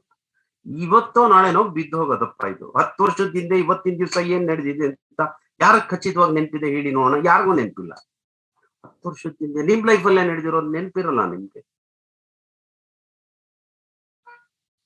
ಹಾಗೆ ಜನ್ಮ ಜನ್ಮಗಳನ್ನು ದಾಟಿ ಬರ್ತಾ ಇರುವಂತ ಆ ಆತ್ಮವನ್ನ ನೋಡ್ಬೇಕು. ಆ ಆತ್ಮ ಇಲ್ಲಿಗೆ ಬರ್ಬೇಕಾದ್ರೆ ಒಂದು ಮಾಯೆ ನಿರ್ಮಾಣವಾಗಿರುತ್ತೆ. ದಟ್ ಈಸ್ ಎಂಡ್ ಆಫ್ ಮಾಯೆ. ಅಷ್ಟಮ ಭಾವ ಅಂದ್ರೆ ಎಂಡ್ ಆಫ್ ಯುವರ್ ಮಾಯಾ. ಯಾರಿಗೆ ಈ ಶರೀರ ಸ್ಥಿರವಲ್ಲ, ಶರೀರದ ಹಿಂದೆ ಇರುವಂತಹ ಆತ್ಮನೇ ಸ್ಥಿರ ಅನ್ನುವಂತಹ ಜ್ಞಾನ ಉದಯ ಆಗುತ್ತೋ ಅವರಿಗೆ 8ನೇ ಭಾವ ಸರಿಯಾಗಿ ಕೆಲಸ ಮಾಡಿದೆ ಅಂತ ಅರ್ಥ. 8ನೇ ಭಾವ ಸಾವಾದ್ರೆ 9ನೇ ಭಾವದಿಂದ ನಿಮ್ಮ ಆತ್ಮದ ಪ್ರಯಾಣ ಪ್ರಾರಂಭ ಆಗುತ್ತೆ. ನಿಮ್ಮ ಭಾಗ್ಯದ ಶಕ್ತಿ, ಕರ್ಮದ ಶಕ್ತಿ, ಪಾಪ ಪುಣ್ಯ ಎಲ್ಲವೂ ಅಲ್ಲಿ ಕೌಂಟ್ ಆಗುತ್ತೆ. ಆಯ್ತಲ್ಲ. ನೆಕ್ಸ್ಟ್ ಔಷಧ ರೋಗಿ ಭಾಗಿದಾರರು ಅಂತ ಹೇಳ್ತಾರೆ. ಔಷಧ ರೋಗಿ ಭಾಗಿದಾರರು ಪದ ನೋಡಿ ಎಷ್ಟು ಚೆನ್ನಾಗಿದೆ ಅಂತ ಹೇಳಿ. 7th, ಒಬ್ರು 10th, ಓಕೆ, ಒಬ್ರು 10th, ಚತುರ್ಥ. ಓಕೆ, ಚತುರ್ಥ ಈಸ್ ದ ರೈಟ್ ಆನ್ಸರ್. ಔಷಧ ಈಸ್ 4th house. ಹೇಗೆ 4th house? ಇನ್ನೂ ಒಂದು ಕೊಟ್ಟೋಗ್ಬಿಡ್ತೀನಿ. ಈಗೊಂದು ಮಗು ಹುಟ್ಟಿದ್ಯಪ್ಪ, ಮಗುವಿಗೆ ಬೇಕಾದಂತಹ ಎಲ್ಲ ಔಷಧೀಯ ಗುಣಗಳನ್ನ ಉಳ್ಳಂತದ್ದು ತಾಯಿಯ ಎದೆ ಹಾಲು. ಅದ್ರ ಸ್ಥಾನ ಯಾವುದು? ಚತುರ್ಥ ಸ್ಥಾನ. ಬಾಡಿಯ ಕ್ಷೇಮದ ಮನೆ ಯಾವುದು? ಚತುರ್ಥ ಸ್ಥಾನ. ಒಬ್ರಿಗೆ ರೋಗ ಬಂದಿದೆ ಅಂದ್ರೆ ಬಾಡಿ ಕ್ಷೇಮವಾಗಿಲ್ಲ ಅಂತ ಅರ್ಥ. ಅಲ್ಲಿಗೆ ಔಷಧಿ ಅಂದ್ರೆ 4ನೇ ಭಾವ, ಚತುರ್ಥ ಭಾವ. ಇಷ್ಟೇ, ತುಂಬಾ ಸಿಂಪಲ್ ಆಗಿ ಅರ್ಥ ಮಾಡಿಸ್ಬಿಡ್ತೀನಿ. ಇದನ್ನ ಕೊಡೋನೆ ಯಾರು? ಡಾಕ್ಟ್ರು. 7ನೇ ಮನೆ. ಡಾಕ್ಟ್ರು 7ನೇ ಮನೆ. ರೋಗಿ ಹೇಗೆ ಸಹಕರಿಸ್ತಾನೆ ಔಷಧಕ್ಕೆ, ಅದು 10ನೇ ಮನೆ. ರೋಗಿಯ ದೇಹ ಹೇಗ್ ಸಹಕರಿಸುತ್ತೆ, ಅದು 8ನೇ ಮನೆ. ಹೀಗೆ ಬದುಕಕ್ಕೆ ಇಷ್ಟೇ ಇರ್ಬೋದಪ್ಪ, ಬದುಕಬೇಕು ಅಂತ ಆಸೆ ಪಡಬಹುದು, ಆದ್ರೆ ದೇಹದ ಅಂಗಾಂಗ ವ್ಯವಸ್ಥೆಗಳು, ಜೀರ್ಣಾಂಗ ವ್ಯವಸ್ಥೆಗಳು, ಎಕ್ಸ್ಕ್ರಿಟರಿ ಆರ್ಗನ್ಸ್ಗಳು ಅವೆಲ್ಲ ಸಮರ್ಪಕವಾಗಿ ಕಾರ್ಯನಿರ್ವಹಿಸ್ಬೇಕಲ್ಲಪ್ಪ. ನಿಮ್ಮ ಎಕ್ಸ್ಕ್ರಿಟರಿ ಆರ್ಗನ್ಸ್ ನಾರ್ಮಲ್ ಆಗಿ ವರ್ಕ್ ಆದ್ರೆ ನಿಮ್ ಬಾಡಿ ಹೆಲ್ತಿ ಆಗಿದೆ ಅಂತ ಅರ್ಥ. ಅದಕ್ಕೆ ಔಷಧ ರೋಗಿ ಭಾಗಿದಾರರು ಅಂತ ಹೇಳ್ತಾರೆ. So your body involvement for medicine. ಇದು ರೋಗಿ ಹೇಗ್ ಕೋಆಪರೇಟ್ ಮಾಡ್ತಾನೆ? 10th house ಅದು. ಈ ದೇಹಕ್ಕೆ ಬೇಡವಾದಂತಹ ವಸ್ತುಗಳನ್ನ ವಿಸರ್ಜನೆ ಮಾಡುವಂತಹ ಅಂಗ, ಅದು ಸಹ ಒಂದು ಮರ್ಮಸ್ಥಾನ, ಅದು ಸಹ ಒಂದು ರಂಧ್ರಸ್ಥಾನ. ಈ ದೇಹದಲ್ಲಿ ನವರಂಧ್ರಗಳು ಇರುತ್ತೆ ಅಂತ ಹೇಳ್ತಾರೆ. ಅಷ್ಟಮ ಸ್ಥಾನ ಈಸ್ ಆಲ್ಸೋ ಎ ರಂಧ್ರಸ್ಥಾನ.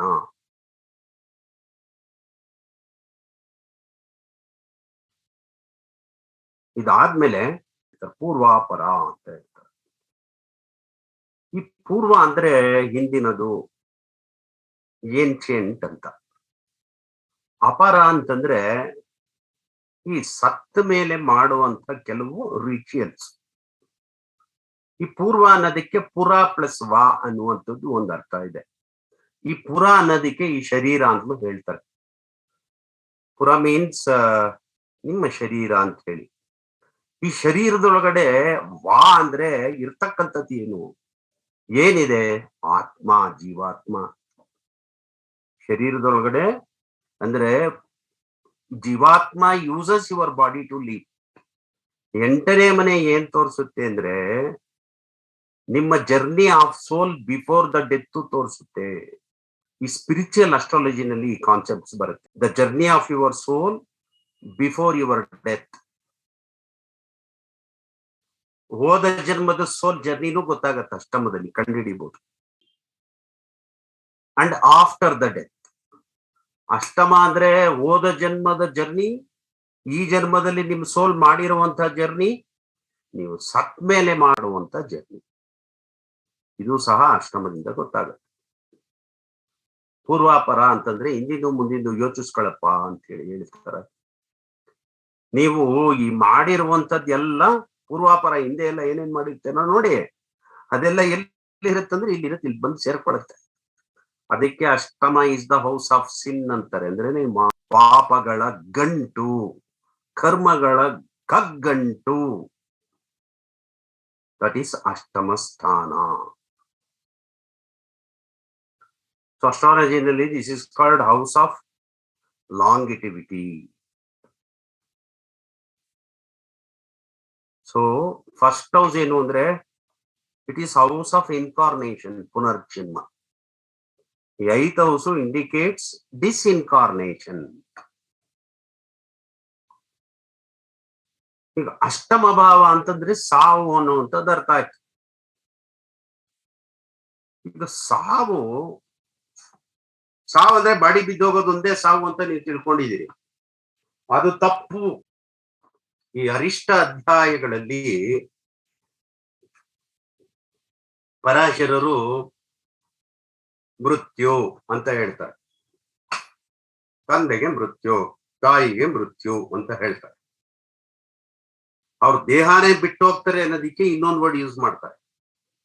ಬಟ್ ಬೇರೆ ಕಡೆಗೆಲ್ಲ ಮೃತ್ಯು ಅಂತಾರೆ. ಅದನ್ನ ನೋಡಿ ಎಷ್ಟೋ ಜನ ನಾವು ಸತ್ತೇ ಇಲ್ಲ ಅಂತ ಹೇಳಿ ಅವರು ಅಪಾರ್ಥ ಮಾಡ್ಕೊಳ್ತಾರೆ. ಬಟ್ ಅಂದ್ರೆ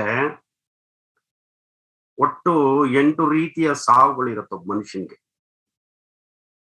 ಒಂದು ಮೆಂಟಲ್ ಪೇನ್, ಮನಸ್ಸಿಗೆ ನೆಮ್ಮದಿ ಇಲ್ಲ, ಅದು ಸಹ ಒಂದು ಸಾವು.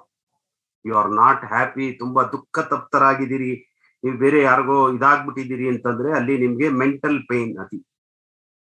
ಪರಾಭವ, ಡಿಫೀಟ್ ಆರ್ ಇನ್ಸಲ್ಟ್,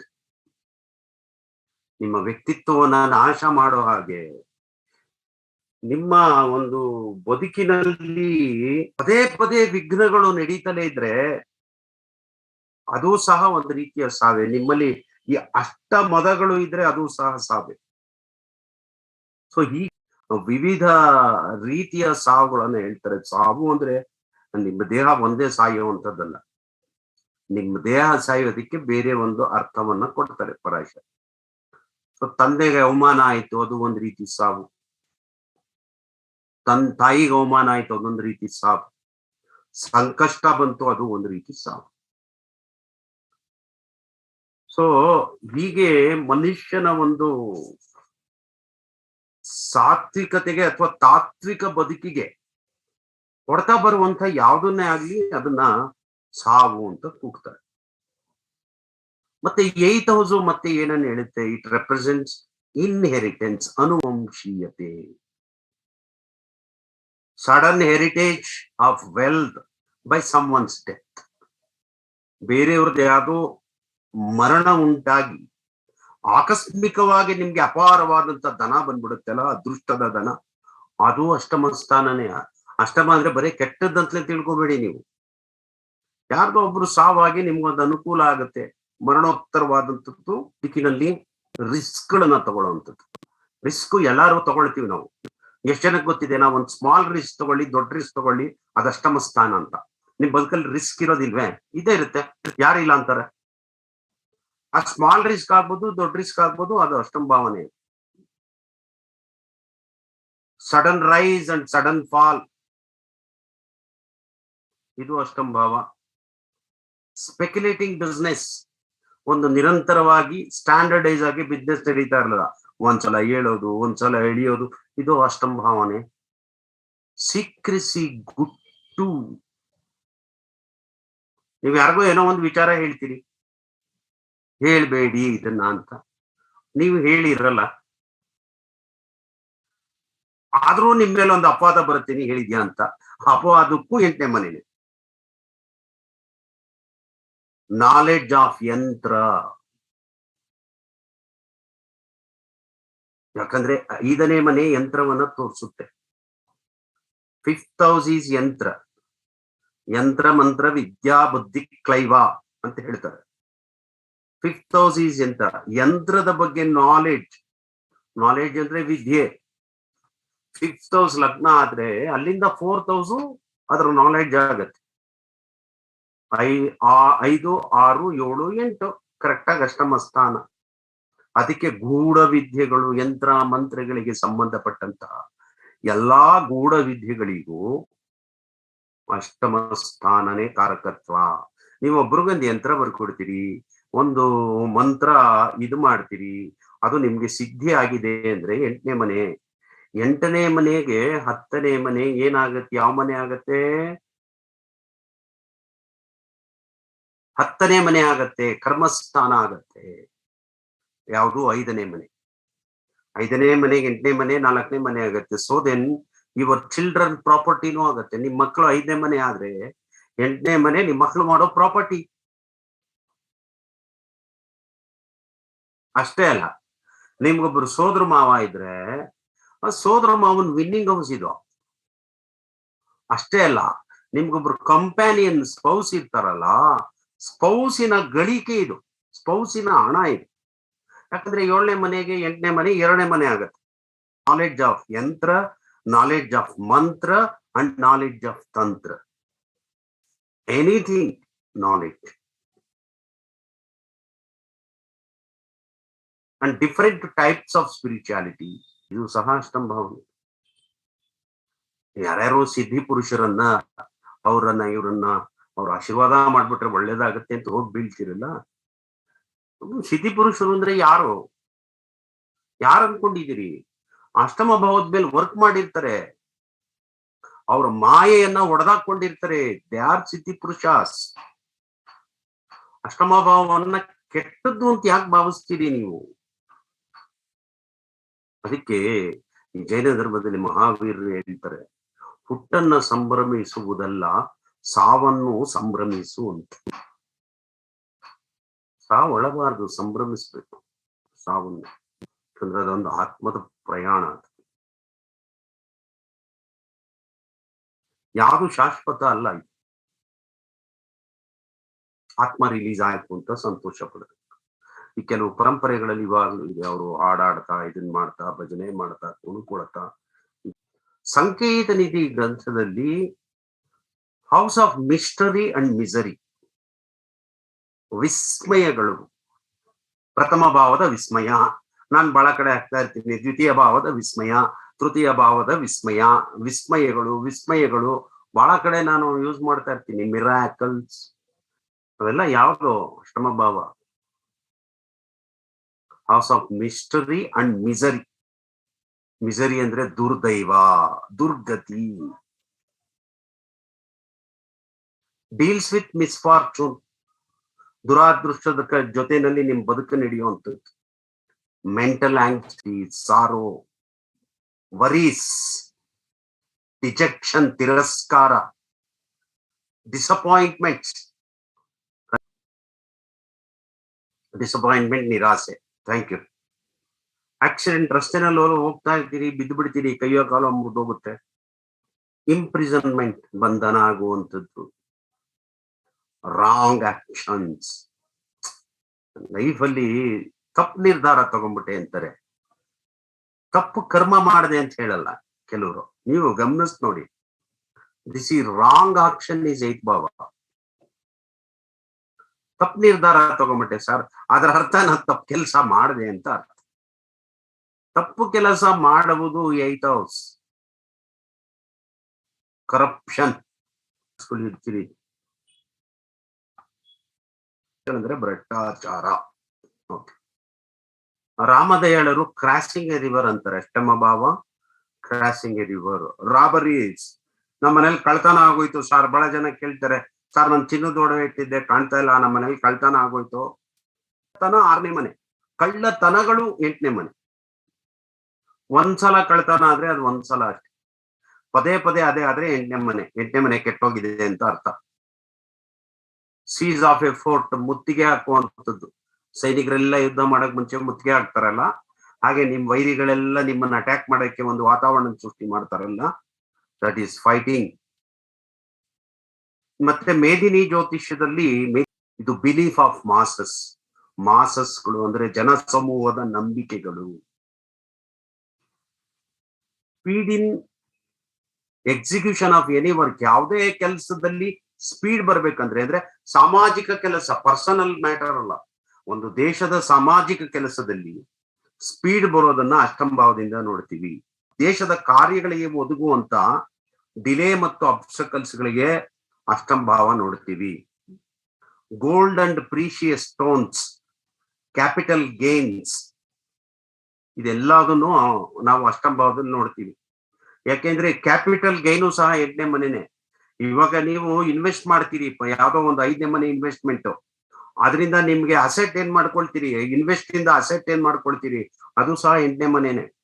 8ನೇ ಮನೆ ನಿಮಗ್ ಬರೀ ಲಾಸ್ ಅಂತ ತಿಳ್ಕೊಬೇಡಿ, ಯಾವ ಭಾವಕ್ಕೆ ಕೆಲಸ ಮಾಡುತ್ತೆ ಅದೇ ಮುಖ್ಯ. Foreign exchange, stock market, bonds, taxes, national debits, ದೇಶದ ಋಣ, and of a government ruler, ಇದೆಲ್ಲದನ್ನು ನಾವು ಅಷ್ಟಮ ಭಾವದಿಂದ ವಿಶ್ಲೇಷಣೆ ಮಾಡ್ತೀವಿ. ಇದಿಷ್ಟು ಕಾರಕತ್ವಗಳು ಆಯ್ತಲ್ಲ. ಇನ್ನು ಅಷ್ಟಮ ಭಾವದಲ್ಲಿ, ಚತುರ್ಥ ಭಾವದಲ್ಲಿ ಪರಾಚರರು ಏನನ್ನ ವಿವರಣೆ ಮಾಡ್ತಾರೆ ಅಂದ್ರೆ ಆಯುಷ್ಯನ ಬಗ್ಗೆ ಹೇಳ್ತಾರೆ. ಅಲ್ಪಾಯುರ್ಗೇಗೋ ವಕ್ರಂ ಫಲಂ ಶೃಣುಮುನೇತನ ಕೇಂದ್ರಗತೋ ಮೃತಿನಾಥಸ್ತು ದೀರ್ಘಾಯುಷ್ಯ ಪ್ರಮಸ್ಕೃತಃ. ಈಗ ಆಯಸ್ಸು ನಿಮ್ಗೆ ಯಾವಾಗ ಎಂಡಾಗತ್ತೆ, ಯಾವಾಗ ಹೋಗುತ್ತೆ ಅದು ಗೊತ್ತಾಗ್ಬೇಕಂದ್ರೆ ಯಾವ್ಯಾವ ಲಗ್ನಕ್ಕೆ ಯಾರ್ಯಾರು ಸಾವನ್ ತರ್ತಾರೆ ಅದು ಗೊತ್ತಾಗ್ಬೇಕು ನಿಮ್ಗೆ. ನಿಜವಾಗ್ಲೂ ಅವರೇ ಸಾವನ್ ತರ್ತಾರ ಅಥವಾ ಬೇರೆ ಗ್ರಹಗಳ ಜೊತೆಗೆ ಏನಾದ್ರು ಸೇರ್ಕೊಂಡು ತರ್ತಾರ ಅಂತ. ಈಗ ಮೇಷ ಲಗ್ನಕ್ಕೆ ಕುಜ ಅಷ್ಟಮ ಸ್ಥಾನಾಧಿಪತಿಯಪ್ಪ. ಈಗ ಮೇಷ ಲಗ್ನಕ್ಕೆ ಅವನು ಶತ್ರು ಆಗಲ್ಲ ಕುಜ, ಅಷ್ಟಮಾಧಿಪತಿ ಆದ್ರೂ ಅವನು ಶತ್ರು ಆಗೋದಿಲ್ಲ.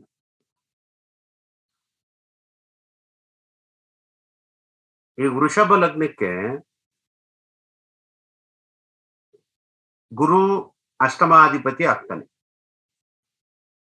ಪಾಪಗ್ರಹದ ಜೊತೆನಲ್ಲಿ ಕೂತ್ಕೊಂಡ್ರೆ ಆತ ಮರಣಕ್ಕೆ ಸಂಬಂಧಪಟ್ಟಂಗೆ ಮರಣ ತರ್ತಾನೆ. ಪಾಪಗ್ರಹ ಯುಕ್ತನಾಗಿಲ್ಲ ಅಂದ್ರೆ ಅವನು ತೊಂದರೆ ಮಾಡೋಲ್ಲ. ಈ ಮಿಥುನ್ ಲಗ್ನಕ್ಕೆ ಶನಿ ಅಷ್ಟಮಾಧಿಪತಿ ಆಗ್ತಾನೆ, ಆದ್ರೆ ನವಮಾಧಿಪತಿನೂ ಅವನೇ ಆಗ್ತಾನೆ. ಈ ಶನಿಗೆ ಗುರುವಿನ ಸಂಯೋಗ ಬಂದ್ರೆ ಶನಿ ಏನು ಕೆಟ್ಟದ್ ಮಾಡೋದಿಲ್ಲ. ಕಟಕಕ್ಕೆ ಶನಿ ಸಪ್ತಮಾಧಿಪತಿ ಅಷ್ಟಮಾಧಿಪತಿ ಆಗ್ತಾನೆ, ಒಂದು ಕೇಂದ್ರಾಧಿಪತಿ ಆಗ್ತಾನೆ, ಮತ್ತೊಂದು ಅಷ್ಟಮಾಧಿಪತಿ ಆಗ್ತಾನೆ. ಸೊ ಅವನು ಸಾಮಾನ್ಯವಾದಂತ ರಿಸಲ್ಟ್ ಕೊಡ್ತಾನೆ. ದ್ವಿತೀಯ ಭಾವದಲ್ಲಿ ಪಾಪಗ್ರಹ ಕೂತ್ಕೊಂಡ್ರೆ ಶನಿ ಅವಾಗ ಮರಣವನ್ನ ತರ್ತಾನೆ, ಯಾಕಂದ್ರೆ ಪಾಪಗ್ರಹ ದೃಷ್ಟಿ ಬರುತ್ತೆ. ಸಿಂಹಕ್ಕೆ ಗುರು ಪಂಚಮಾಧಿಪತಿನೂ ಆಗ್ತಾನೆ, ಹಾಗೆ ಅಷ್ಟಮಾಧಿಪತಿನೂ ಆಗ್ತಾನೆ. ಇವನು ಶುಭಗ್ರಹದ ಸಂಯೋಗ ಬಂದ್ರೆ ಈ ಗಿವ್ಸ್ ಗುಡ್ ರಿಸಲ್ಟ್. ಕನ್ಯಾ ಲಗ್ನಕ್ಕೆ ಕುಜ ತೃತೀಯಾಧಿಪತಿ ಅಷ್ಟಮಾಧಿಪತಿ ಆಗ್ತಾನೆ, ನಾಟ್ ಗುಡ್. ಕನ್ಯಾ ಲಗ್ನದವ್ರಿಗೆ ಹೆಚ್ಚಿನ ತೊಂದರೆಗಳು ಕೂತ್ಕೊಂಡ. ತುಲಾ ಲಗ್ನಕ್ಕೆ ಶುಕ್ರ ಬರ್ತಾನೆ ಅಷ್ಟಮಾಧಿಪತಿ, ಬಟ್ ಅವನ್ ಸಮ ಆಗ್ತಾನೆ. ವೃಶ್ಚಿಕಕ್ಕೆ ಬುಧ ನಾಟ್ ಗುಡ್, ಶತ್ರು. ಮಕರಕ್ಕೆ ಅಷ್ಟಮಾಧಿಪತಿ ಸೂರ್ಯ.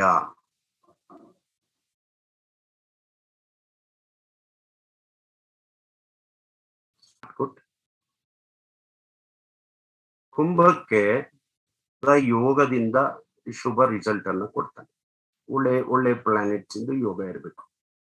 ಮೀನಕ್ಕೆ ಶುಕ್ರ ಬರ್ತಾನೆ. ಸೊ ಇದರಲ್ಲಿ ಅಷ್ಟಮಾಧಿಪತಿ ಗ್ರಹಗಳು ಆಗಿರ್ತಕ್ಕಂಥವ್ರು ಎಲ್ಲಾರು ಸಾವನ್ನ ಕೊಡ್ತಾರೆ ಅಂತ ಅರ್ಥ ಅಲ್ಲ. ಪಾಪಪ್ರದರು ಶುಭಪ್ರದರು ಅಂತ ಇದನ್ನು ಲಗ್ನದಲ್ಲಿ ಎಕ್ಸ್ಪ್ಲೈನ್ ಮಾಡ್ತಾರೆ. ಮತ್ತೆ ಯೋಗಪ್ರದರು ಅಂತಲೂ ಒಂದು ಪಾಯಿಂಟ್ ಇದೆ. 7 ಯೋಗಗಳ ಜಾತಕದಲ್ಲಿ ಇರ್ಬೋದು, ಬಟ್ ಲಗ್ನ ಯಾವಾಗ ಯಾವ ಪಾಸ್ ಮಾಡುತ್ತೆ, ಆ ಪ್ಲಾನೆಟ್ಸ್ ಕಾಂಬಿನೇಷನ್ ಇದ್ರೆ ಆ ಯೋಗ ನಿಮ್ಗೆ ಅಪ್ಲೈ ಆಗುತ್ತೆ, ಅದು ಅಪ್ಲೈ ಆಗಲ್ಲ. ಸೊ ಅಷ್ಟಮ ಭಾವದಿಂದ ನಾವು ಆಯುಸ್ಸಿನ ತೀರ್ಮಾನ, ದೀರ್ಘಾಯು ಅಲ್ಪಾಯು ಕಾಂಬಿನೇಷನ್ಗಳಿದೆಯಾ ಅದನ್ನ ನಾನು ಈ ಹಿಂದಿನ ಒಂದು ಹಳೆಯ ಕ್ಲಾಸ್ ಅಲ್ಲಿ ಅದ್ರ ಬಗ್ಗೆ ಮಾತಾಡಿದ್ದೀನಿ. ಮಾರಕಾಧ್ಯಾಯದಲ್ಲಿ ಆಯುಸ್ಸಿನ ಬಗ್ಗೆ ವಿವರಣೆ ಬೇರೆ ಇದೆ. ಈ ಸಾವನ್ನ ಹೇಳ್ಬೇಕಾದ್ರೆ ಪರಾಶರರು ಈ ನೀವು ಸಾವನ್ನ ನಿರ್ಧಾರ ಮಾಡ್ಬೇಕಾದ್ರೆ ಯಾವ ರೀತಿ ನಿರ್ಧಾರ ಮಾಡಬೇಕು ಅದಕ್ಕೆ ಒಂದಷ್ಟು ಸೂತ್ರಗಳನ್ನ ಕೊಡ್ತಾರೆ ನಿಮ್ಗೆ. ಇವಾಗ ಲಗ್ನಾಧಿಪತಿಯಿಂದ ನೀವು ಆಯುಸ್ಸನ್ನ ಕೌಂಟ್ ಮಾಡ್ಬೇಕಾದ್ರೆ ಅಂಶಾಯುವಿನಿಂದ ನವಾಂಶದಿಂದ ಆಯುಸ್ಸಿನ ಡೇಟು ಸಿಗುತ್ತೆ ನಿಮ್ಗೆ. ಆ ಜಾತಕ ಅಂಶಾಯುವಿಗೆ ಪಾಸ್ ಆಗ್ಬೇಕು ಕರೆಕ್ಟ್ ಆಗಿ, ಆಯ್ತಲ್ಲ. ನೀವು ಬೇಕಾದ್ರೆ ಲೆಕ್ಕ ಹಾಕಿ ನೋಡಿ, ಪುನೀತ್ ರಾಜ್ಕುಮಾರ್ದು ಕರೆಕ್ಟ್ ಆಗಿ ಅಂಶಾಯುಗ್ ಬರುತ್ತೆ. ಬಟ್ ಸಿಂಹ ಲಗ್ನ ಆದ್ರೆ ಪುನೀತ್ ರಾಜ್ಕುಮಾರ್ದು ಕರೆಕ್ಟ್ ಆಗಿ ಅಂಶಾಯುವಿಗೆ ಬರುತ್ತೆ. ಅಂಶಾಯುವಿಗೆ ಅವ್ರಿಗೆ ಸತ್ತಿರೋ ಡೇಟು ಇದು ನಾನು ಕ್ಯಾಲ್ಕುಲೇಷನ್ ಮಾಡಿದ್ದೀನಿ. ಅದನ್ನು ಸೂರ್ಯನಿಂದ ಸಾವಿರೋದಿದ್ರೆ ಅದು ಪಿಂಡಾಯು ಕ್ಯಾಲ್ಕುಲೇಷನ್ ಇಂದ ಅದನ್ನ ಗುರ್ತಿಡಿಬೇಕು, ಅದನ್ನ ಕಂಡ್ಕೋಬೇಕು. ಚಂದ್ರನಿಂದ ನಿಸರ್ಗಾಯು. ಇವಾಗ 2 ಲಗ್ನಾಧಿಪತಿನೂ ಇದನ್ನಪ್ಪ, ಸೂರ್ಯನೂ ಬಲವಾಗಿದ್ದಾನೆ, ಹೆಂಗೆ ಇದನ್ನ ನಿರ್ಧಾರ ಮಾಡೋದು ಅಂದ್ರೆ ಅವಾಗ ಅರ್ಧ ಮಾಡ್ಕೋಬೇಕು. ಇದ್ರಲ್ಲಿ ಬರೋ IAS ಅರ್ಧ, ಅದ್ರಲ್ಲಿ ಬರೋ IAS ಅರ್ಧ, ಸೂತ್ರಗಳ ಪ್ರಕಾರ ಅವೆರಡನ್ನು ಒಟ್ಟಿಗೆ ಕೂಡಿಸ್ಬೇಕು. ಅವಾಗ ಸಾವಿನ ಡೇಟ್ ಸಿಗುತ್ತೆ. 3 ಬಲವಾಗಿತ್ತಪ್ಪ, ಲಗ್ನಾಧಿಪತಿ ಸೂರ್ಯ ಚಂದ್ರ, ಅವಾಗ 3ದು ಕಾಲ್ ಭಾಗದ್ದು ತಗೋಬೇಕು. 30% ಹಿಂಗೆ ತ್ರಯಾಂಶ ಅಂತ ಹೇಳ್ತಾರೆ. 3 ಅಂಶ ತಗೋಬೇಕು. ಅದನ್ನ 3 ಅಂಶ ಮಾಡಿ ಒಟ್ಟಿಗೆ ಸೇರಿ ಆಯುಷ್ಯನ ಕಂಡುಹಿಡಿಬೇಕು. ಸಿಗುತ್ತೆ, ಎಕ್ಸಾಕ್ಟ್ ಡೇಟ್ ಸಿಗುತ್ತೆ, ಎಕ್ಸಾಕ್ಟ್ ತಿಂಗಳು ಸಿಗುತ್ತೆ, ಎಕ್ಸಾಕ್ಟ್ ವರ್ಷ ಸಿಗುತ್ತೆ. ಇಷ್ಟು ಕ್ಯಾಲ್ಕುಲೇಷನ್ ಮಾಡ್ಬೇಕು. ಇವು ಸೂತ್ರಗಳಲ್ಲಿ ಹೇಳಿದ್ದಾರೆ. ಇದ್ ಮಾಡಲ್ಲ ಸರ್ ಎಲ್ಲರೂ. 120ರಿಂದ 80 ವರ್ಷದವರೆಗೂ ದೀರ್ಘಾಯು ಅಂತ ಹೇಳ್ತಾರೆ. ಮಧ್ಯಮ ಆಯು 50ರಿಂದ 80 ಅಂತ ಹೇಳ್ತಾರೆ. ಅಲ್ಪಾಯು 50 ಒಳಗಡೆಗೆ ಅಂತ ಹೇಳ್ತಾರೆ. ಬಟ್ ಅದೇ ಮಾರಕ ಭೇದ ಅಧ್ಯಾಯದಲ್ಲಿ 32 ಒಳಗಡೆ ಮರಣ ಆದ್ರೆ ಅಲ್ಪಾಯು. ಸೊ 34ರಿಂದ 64 ಮಧ್ಯಮಾಯು, 64ರಿಂದ ಮುಂದಕ್ಕೆ ಅದು ದೀರ್ಘಾಯು, 80ರಿಂದ 100ಕ್ಕೆ ಹೋದ್ರೆ ಉತ್ತಮಾಯು, 100ರಿಂದ 120 ಹೋದ್ರೆ ಅಮಿತಾಯು ಅಂತ ಹೇಳಿ ಒಟ್ಟು 5 ಭಾಗ ಮಾಡ್ತಾರೆ. ಬಗ್ಗೆ ನಾವು ಏನೇ ವಿಶ್ಲೇಷಣೆ ಮಾಡ್ಬೇಕಾದ್ರೂ ಈ ಎಲ್ಲ ಅಂಶಗಳನ್ನ ಮೊದಲು ನಾವು ತಿಳ್ಕೋಬೇಕು. ಇದನ್ನ ತಿಳ್ಕೊಳ್ಳದೆ ಬರೇ ಸಾವಿನ ಡೇಟು ಹೇಳೋದೇಗೆ ಕಲ್ಸ್ಕೊಳ್ಳಿ, ಇದೇ ಬೇಸಿಕ್. ತಿಳ್ಕೋಬೇಕು, ಇದೆಲ್ಲ ತಿಳ್ಕೋಬೇಕಾದಂತ ಅಂಶ. ಮತ್ತೆ ಇದೆಲ್ಲ ತುಂಬಾ ಆಸಕ್ತಿನ ಕೆರಳಿಸುವಂತ ಅಂಶ. ಇಲ್ಲಿನವರೆಗಿನ ಪಾಠ 8 ಗಂಟೆ ಆಗಿದೆ. ಸೊ ಇವತ್ತಿನ ಪಾಠಕ್ಕೆ ಬಂದ್ಬೇಡ. ನಾವ್ ಇವಾಗ ಇದಿಷ್ಟು ಹಿಂದೆ ಮಾಡಿರೋ ಪಾಠಗಳು ಸುಮ್ನೆ ನಿಮ್ಗೊಂದ್ಸಲ ಮತ್ತೊಮ್ಮೆ ಚಿತ್ತವನ್ನು ಉಜ್ಜಿ ಬೆಳಗಿಸಲಿಕ್ಕೆ, ಅದು ಮತ್ತೆ ಇನ್ನೊಮ್ಮೆ ನಾನು ನೋಡಿ, ನನ್ನ ಪ್ರಯಾಸ ನೋಡಿ, ಮತ್ತೊಮ್ಮೆ ಹಿಂದೆ ಹೇಳಿರೋದನ್ನ ಮತ್ತೆ ಹೇಳ್ತಾ ಇದ್ದೀನಿ. ಸ್ವಲ್ಪ ಹಳ್ಳಿ ಭಾಷೆಯಲ್ಲಿ ಹೇಳ್ಬೇಕಂದ್ರೆ ಹಿಂದೆ ಬಡ್ಕೊಂಡಿರೋದನ್ನ ಇವತ್ತು ಬಡ್ಕೊಳ್ತಾ ಇದ್ದೀನಿ ಅಂತ ಅರ್ಥ ಅಷ್ಟೇ, ಇನ್ನೇನಿಲ್ಲ. ಯಾಕೆ ಅಂದ್ರೆ ನಿಮ್ ತಲೆ ಒಳಗಡೆ ಕೂತ್ಕೊಳ್ಳಿ, ಆಗ ನೀವೆಲ್ಲರೂ ಚೆನ್ನಾಗಿ ವಿದ್ಯಾವಂತರಾಗ್ಲಿ ಅನ್ನೋ ಉದ್ದೇಶದಿಂದ ಹೇಳಿದ್ದನ್ನ ಹೇಳ್ತಾ ಇದ್ದೀನಿ. ನನಗೇನು ಇದರಿಂದ ಸುಸ್ತಾಗ್ಲಿ ಬೇಜಾರಾಗ್ಲಿ ಯಾವುದು ಖಂಡಿತವಾಗ್ಲೂ ಇಲ್ಲ. ಪಾಠಕ್ಕೆ ಬರೋಣ. ಅಷ್ಟಮಾಧಿಪತಿ ಲಗ್ನದಲ್ಲಿದ್ರೆ ಏನ್ ಫಲ? ಅಷ್ಟಮಾಧಿಪತಿ ರವಿ ಆಗಿದ್ ಲಗ್ನದಲ್ಲಿದ್ರೆ ಏನ್ ಫಲ? ನಾನು ಅದನ್ನ ಹೇಳ್ತಾ ಇಲ್ಲ. ಅಷ್ಟಮಾಧಿಪತಿ ಚಂದ್ರ ಆಗಿದ್ ಲಗ್ನದಲ್ಲಿದ್ರೆ ಏನ್ ಫಲ ಅದನ್ನ ಹೇಳ್ತಾ. ಅಷ್ಟಮಾಧಿಪತಿ ರವಿ ಅಂದ್ರೆ ಮಕರ ಲಗ್ನ ಆಗತ್ತೆ. ಅಷ್ಟಮಾಧಿಪತಿ ಕುಜ ಅಂತಂದ್ರೆ ಇಲ್ಲ ಮೇಷ ಲಗ್ನ ಆಗತ್ತೆ. 2 ಲಗ್ನದಲ್ಲಿ ಯಾವ್ದಾದ್ರು ಒಂದು ಲಗ್ನ ಆಗತ್ತೆ.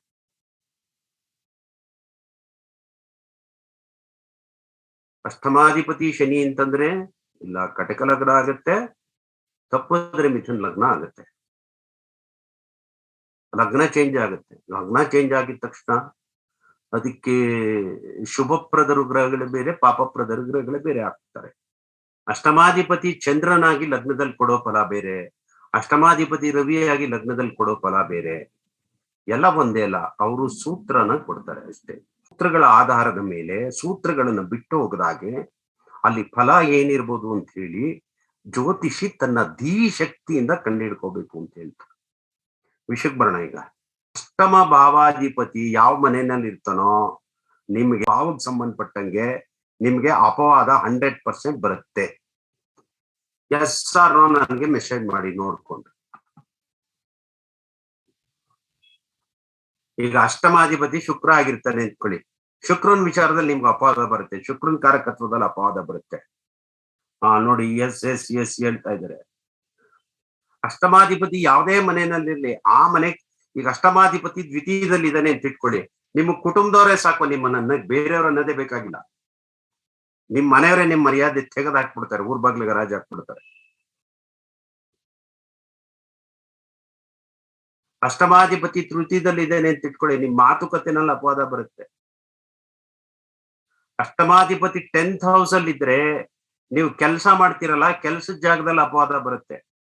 ಅಷ್ಟಮಾಧಿಪತಿ 7th ಹೌಸ್ ಅಲ್ಲಿ ಇದ್ರೆ ನಿಮ್ ಪರ್ಸನಲ್ ಲೈಫ್ ಸಂಬಂಧಪಟ್ಟಂಗೆ ಅಪವಾದ ಬರುತ್ತೆ.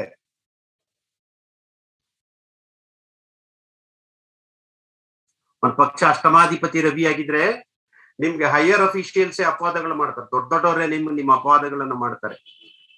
ಅಷ್ಟಮಾಧಿಪತಿ ಶುಕ್ರ ಆಗಿದ್ರೆ ಶುಕ್ರನಿಗೆ ಸಂಬಂಧಪಟ್ಟಂತ ಕಾರಕತ್ವಗಳಲ್ಲಿ ನಿಮ್ಗೆ ಅಪವಾದ ಬರುತ್ತೆ. ಅಷ್ಟಮಾಧಿಪತಿ ಗುರು ಆಗಿದ್ರೆ ವಿದ್ಯೆ ಜ್ಞಾನ ಅದಕ್ಕೆ ಸಂಬಂಧಪಟ್ಟಂಗೆ ನಿಮ್ಗೆ ಅಪವಾದ ಬರುತ್ತೆ.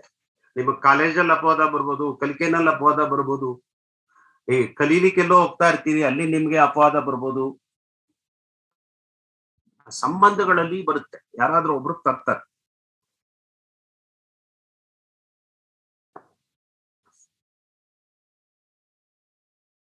Thank you very much. ಪ್ರತಿಯೊಬ್ರು ಹೇಳ್ತಾ ಇದ್ದಾರೆ ಯಾವಾಗತ್ತೆ ಯಾಕಾಗತ್ತೆ ಅದೇ ಮುಖ್ಯ. ಸೊ ಆಯ್ತಲ್ಲ, ಇವಾಗ ಅಷ್ಟಮಾಧಿಪತಿ ಈ ವ್ಯಕ್ತಿಗೆ ಒಂದು ಕಾಯಕ ಇರುತ್ತೆ, ಇವ್ರ ಕೈಗೆ ಯಾರಾದ್ರೂ ಸಿಕ್ಕಾಕೊಂಡ್ರೆ ಬಹಳ ಚೆನ್ನಾಗಿ ಬೆಂಡೆತ್ತಾರೆ ಮೀನ್ಸ್ ಚೆನ್ನಾಗಿ ಎಸ್ ಸರ್, ವೀಕ್ನೆಸ್ ಅನ್ನ ಹಿಡಿದು ಚೆನ್ನಾಗಿ ಮಾತಾಡ್ತಾರೆ ಈ ವ್ಯಕ್ತಿ ಅಷ್ಟಮಾಧಿಪತಿ ಲಗ್ನದಲ್ಲಿದ್ರೆ.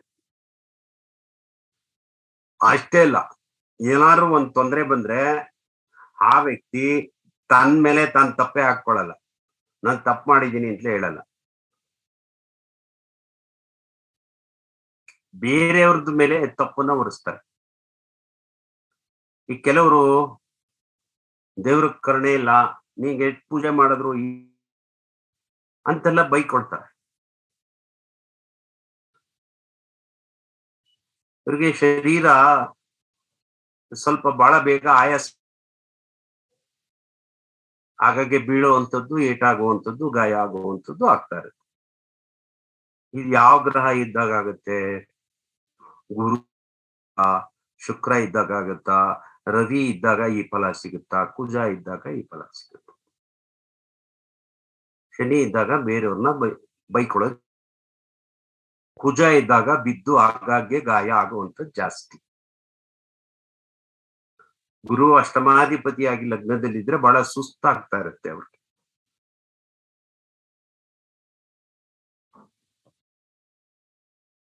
ಕುಜ ಇದ್ರೂ ಬೈಕೊಳ್ತಾರೆ ದೇವ್ರನ್ನ. ಎಲ್ಲಾ ಗ್ರಹಗಳು ಆ ಫಲ ಇಲ್ಲ, ಅವರು ಇಷ್ಟು ಕೊಟ್ಬಿಡ್ತಾರೆ. ಇದರಲ್ಲಿ ಯಾವ ಗ್ರಹ ಅಲ್ಲಿ ಕೂತ್ಕೊಂಡಿದೆಯೋ ಯಾವ್ದೋ ಒಂದು ಗ್ರಹದ್ದು ಅದು ಅಲ್ಲೊಂದು ಪ್ರಿಡಕ್ಷನ್ ಪಾಸ್ ಆಗುತ್ತೆ, ನೀವು ಅದನ್ನ ಹಿಡ್ಕೊಂಡು ಅದನ್ನ ಎಸ್ಟಾಬ್ಲಿಷ್ ಮಾಡ್ಬೇಕಾಗುತ್ತೆ. ಈಗ ದ್ವಿತೀಯದಲ್ಲಿ ಬಂದ್ರೆ, ಈಗ ಯಾರಿಗೇ ಆಗ್ಲಿ ಅಷ್ಟಮಾಧಿಪತಿ, ನಿಮ್ಗೆ ಯಾರು 8, 12ನೇ ಮನೆ ಅಧಿಪತಿಗಳು ಯಾವ ಭಾವದಲ್ಲಿ ಕೂತ್ಕೊಳ್ತಾರೋ ಆ ಭಾವನ ಕೆಡಿಸ್ತಾರೆ ಅಂತ. ಈ ಲಗ್ನದಲ್ಲಿ ಕೂತ್ಕೊಳ್ಳ ಅಂತ ಇಟ್ಕೊಳ್ಳಿ, ಶರೀರದ ಆರೋಗ್ಯನ ಸ್ವಲ್ಪ ಬೇಗ ಹಾಳು ಮಾಡ್ಬೋದು. ಈ ಡಿಪೆಂಡ್ಸ್ ಯಾವ ಗ್ರಹ, ಆ ಗ್ರಹದ ಕಾರಕತ್ವಕ್ಕೆ ಸಂಬಂಧಪಟ್ಟ ಹಾಗೆ ಅಪವಾದ ಬರ್ಬೋದು. ಅದು ನಿಮ್ಗೆ ಶುಭ ಗ್ರಹಗಳ ದೃಷ್ಟಿ, ಶುಭ ಗ್ರಹಗಳ ಸಂಯೋಗ ಬಂದ್ರೆ ಆ ಅಪವಾದದ ರೇಂಜ್ ಕಡಿಮೆ ಆಗ್ಬಿಡುತ್ತೆ. ಕೆಲವರು ಸ್ಕ್ಯಾಂಡಲ್ಸ್ ಮೇಲೆ ಸ್ಕ್ಯಾಂಡಲ್ಸ್ ಮಾಡ್ಕೊಳ್ತಾನೆ ಇರ್ತಾರೆ.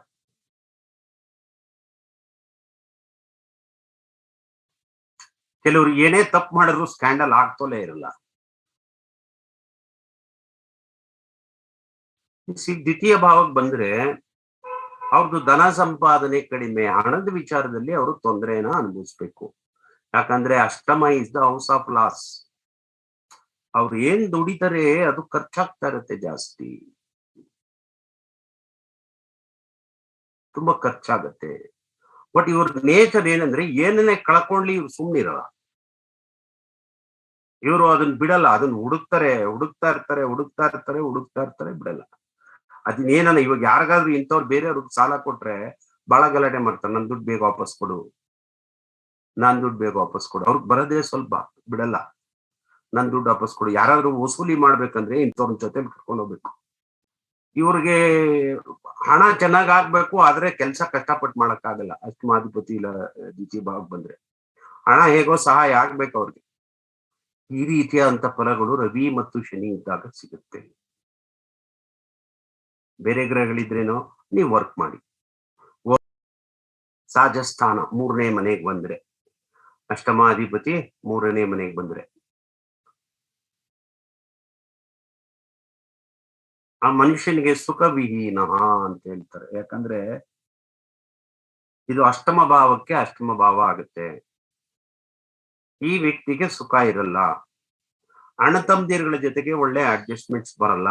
ಇಲ್ಲ ಅಣ್ಣ ತಮ್ಮದಿರುಗಳಿದ್ರು ದೂರ ಇರ್ತಾರೆ, ಅಥವಾ ಇದ್ರು ಅಷ್ಟು ಮಾತುಕತೆ, ಅಷ್ಟು ಅಡ್ಜಸ್ಟ್ಮೆಂಟ್ಸ್ಗಳು ಇರಲ್ಲ. ಇದ್ರೂ ಕಷ್ಟಕ್ಕಾಗಲ್ಲ, ಅವರಿಂದ ಯಾವುದೇ ಸಹಾಯ ಸಿಗಲ್ಲ. ಪಾಪಗ್ರಹಗಳಿದ್ರೆ ವ್ಯಕ್ತಿ ಬಲಿಷ್ಠನಾಗಿರ್ತಾನೆ, ಆದ್ರೆ ಅವನಿಗೆ ಸುಖ ಸಿಗೋದಿಲ್ಲ, ಸಹಾಯ ಸಿಗೋದಿಲ್ಲ. ಅಷ್ಟಮಾಧಿಪತಿ ತೃತೀಯದಲ್ಲಿ ಬಂದ್ರೆ ಸುಖಸ್ಥಾನ, ಇವ್ರಿಗೆ ಫ್ರೆಂಡ್ ಸರ್ಕಲ್ ಅಲ್ಲಿ ಮಾತುಗಳು ಬರುತ್ತೆ. 8ನೇ ಮನೆ ಅಧಿಪತಿ 4ನೇ ಮನೆಯಲ್ಲಿ ಇದ್ರೆ ಫ್ರೆಂಡ್ಸ್ ಗಳಿಂದ ಸ್ವಲ್ಪ ಕಂಪ್ಲೇಂಟ್ಸ್ ಇರುತ್ತೆ ಇವ್ರ ಬಗ್ಗೆ. ನೋಡಿ, ಎಸ್ ನಿಜ ಅಂತ ಹೇಳ್ತಾ ಇದ್ದಾರೆ.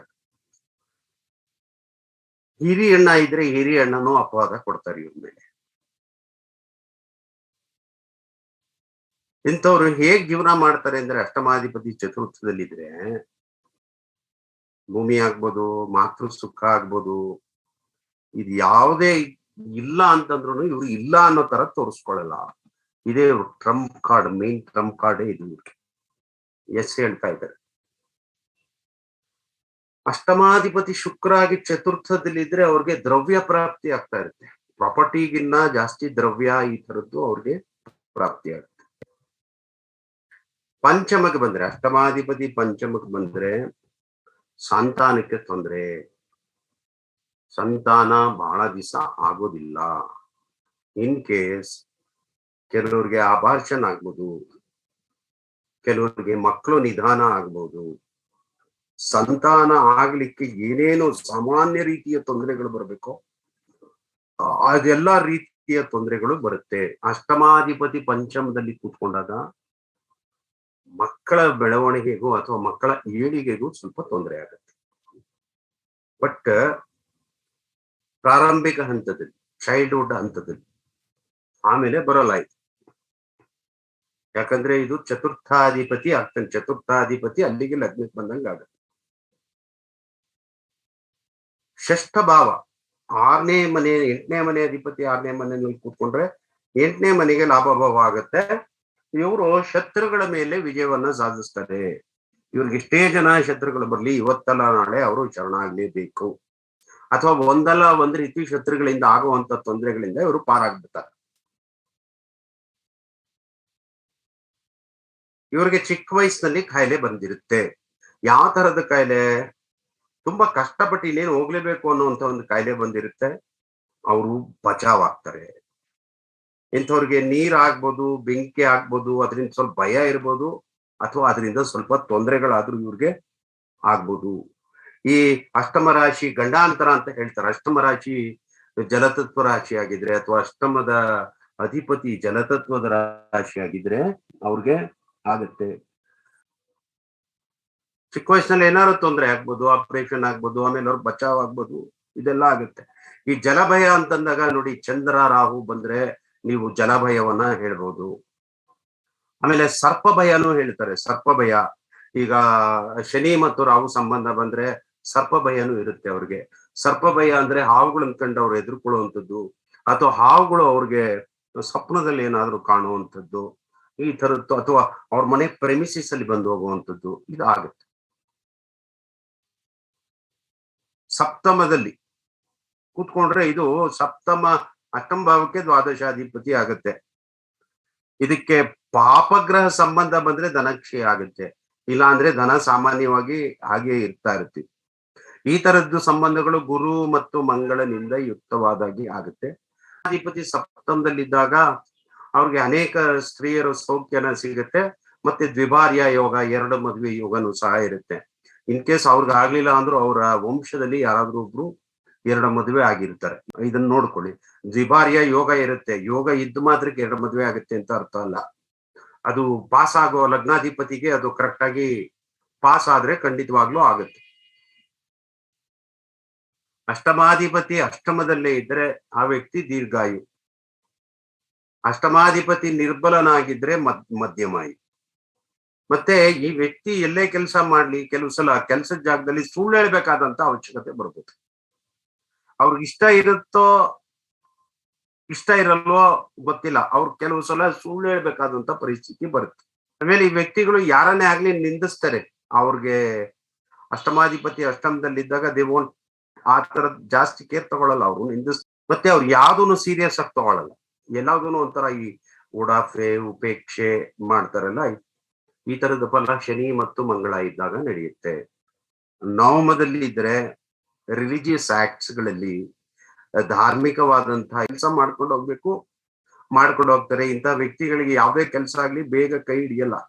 3-4 ಥರದ್ದು 5-6 ಥರದ್ದು ವೃತ್ತಿಗಳಲ್ಲಿ ಅವರು ಬದಲಾಗಬೇಕಾಗತ್ತೆ, ಅಥವಾ ವೃತ್ತಿ ಮಾಡಿದ್ರು ಅವ್ರ ಕೆಲ್ಸಕ್ಕೆ ತಕ್ಕಂತ ಸಂಬಳ ಸಿಗೋದಿಲ್ಲ ಅವ್ರಿಗೆ, ಅಥವಾ ಇಂಥ ವ್ಯಕ್ತಿಗಳಿಗೆ ಕೆಲಸ ಸಿಕ್ಕಿದ್ರು ಸರಿಯಾಗಿ ಮಾಡಲ್ಲ. ದಶಮದಲ್ಲಿ ಬಂದ್ರೆ ಅವ್ರಿಗೆ ತಂದೆದು ಸುಖ ಅಥವಾ ತಂದೆ ಜೊತೆಗೆ ಅಡ್ಜಸ್ಟ್ಮೆಂಟು ಅಷ್ಟಕ್ಕಷ್ಟೇ ಇರುತ್ತೆ ತಂದೆಯ ಭಾವದಲ್ಲಿ. ಅಷ್ಟಮೇಶ ಶುಭಗ್ರಹ ಇಲ್ಲ ಅಂದ್ರೆ, ಅಥವಾ ಅಷ್ಟಮೇಶನ್ ಜೊತೆಗೆ ಶುಭಗ್ರಹ ದೃಷ್ಟಿ ಇಲ್ಲ ಅಂದ್ರೆ ಸುಖ ಸಿಗಲ್ಲ ಅವ್ರಿಗೆ. ಮತ್ತೆ ಇವರು ಒಂಥರ ಕಂಪ್ಲೇಂಟ್ ಪರ್ಸನ್, ಯಾರ ಮೇಲೆ ಹೆಂಗ್ ಬೇಕಾದ್ರೂ ಕಂಪ್ಲೇಂಟ್ ಹೇಳ್ತಾರೆ, ಬೇಕಾದ್ರೆ ಬೇರೆಯವ್ರನ್ನ ನಂಬಿಸ್ತಾರೆ. ಇವ್ರು ಕರ್ಮರಹಿತ ಕೆಲ್ಸಗಳನ್ನ ಶ್ರದ್ಧೆಯಿಂದ ಆಸಕ್ತಿಯಿಂದ ಮಾಡಲ್ಲ, ಹಂಗೋ ನಡೆಸ್ಕೊಂಡು ಹೋಗ್ತಾ ಇರ್ತಾರೆ ಅವ್ರು. ಏಕಾದಶ ಭಾವದಲ್ಲಿ ಬಂದ್ರೆ ಇವ್ರಿಗೆ, ಯಾರಿಗೆ ಅಷ್ಟಮಾಧಿಪತಿ ಏಕಾದಶಿಗೆ ಬರುತ್ತೆ, ಹಣಕಾಸು ವಿಪರೀತವಾಗಿ ಆಟ ಆಡ್ಸುತ್ತೆ. ಅವ್ರಿಗೆ ತುಂಬಾ ಏರಿಳಿತಗಳು, ಬಹಳ ಬಾರಿ ಹಣ ಹೊಟ್ಟೋಗುತ್ತೆ. ಇವ್ರು ಬೇರೆಯವ್ರು ಕೊಟ್ಟು ಸಿಗಾಕೊಳ್ಳೋದಾಗ್ಬೋದು, ಈ ತರದ್ದೆಲ್ಲ ಬಹಳಷ್ಟು ನಡೆಯುತ್ತೆ. ಶುಭಗ್ರಹ ದೃಷ್ಟಿ ಬಂದ್ರೆ ಆಯಸ್ಸಿಗೆ ಒಳ್ಳೇದು ಇವ್ರಿಗೆ. ಶುಭಗ್ರಹ ಪಾಪಗ್ರಹ ಇದ್ರೆ ಸಮ್ಮಿಶ್ರ ಫಲ ಕೊಡುತ್ತೆ. ಅಷ್ಟಮಾಧಿಪತಿ ದ್ವಾದಶದಲ್ಲಿದ್ರೆ ಏನು ಫಲ?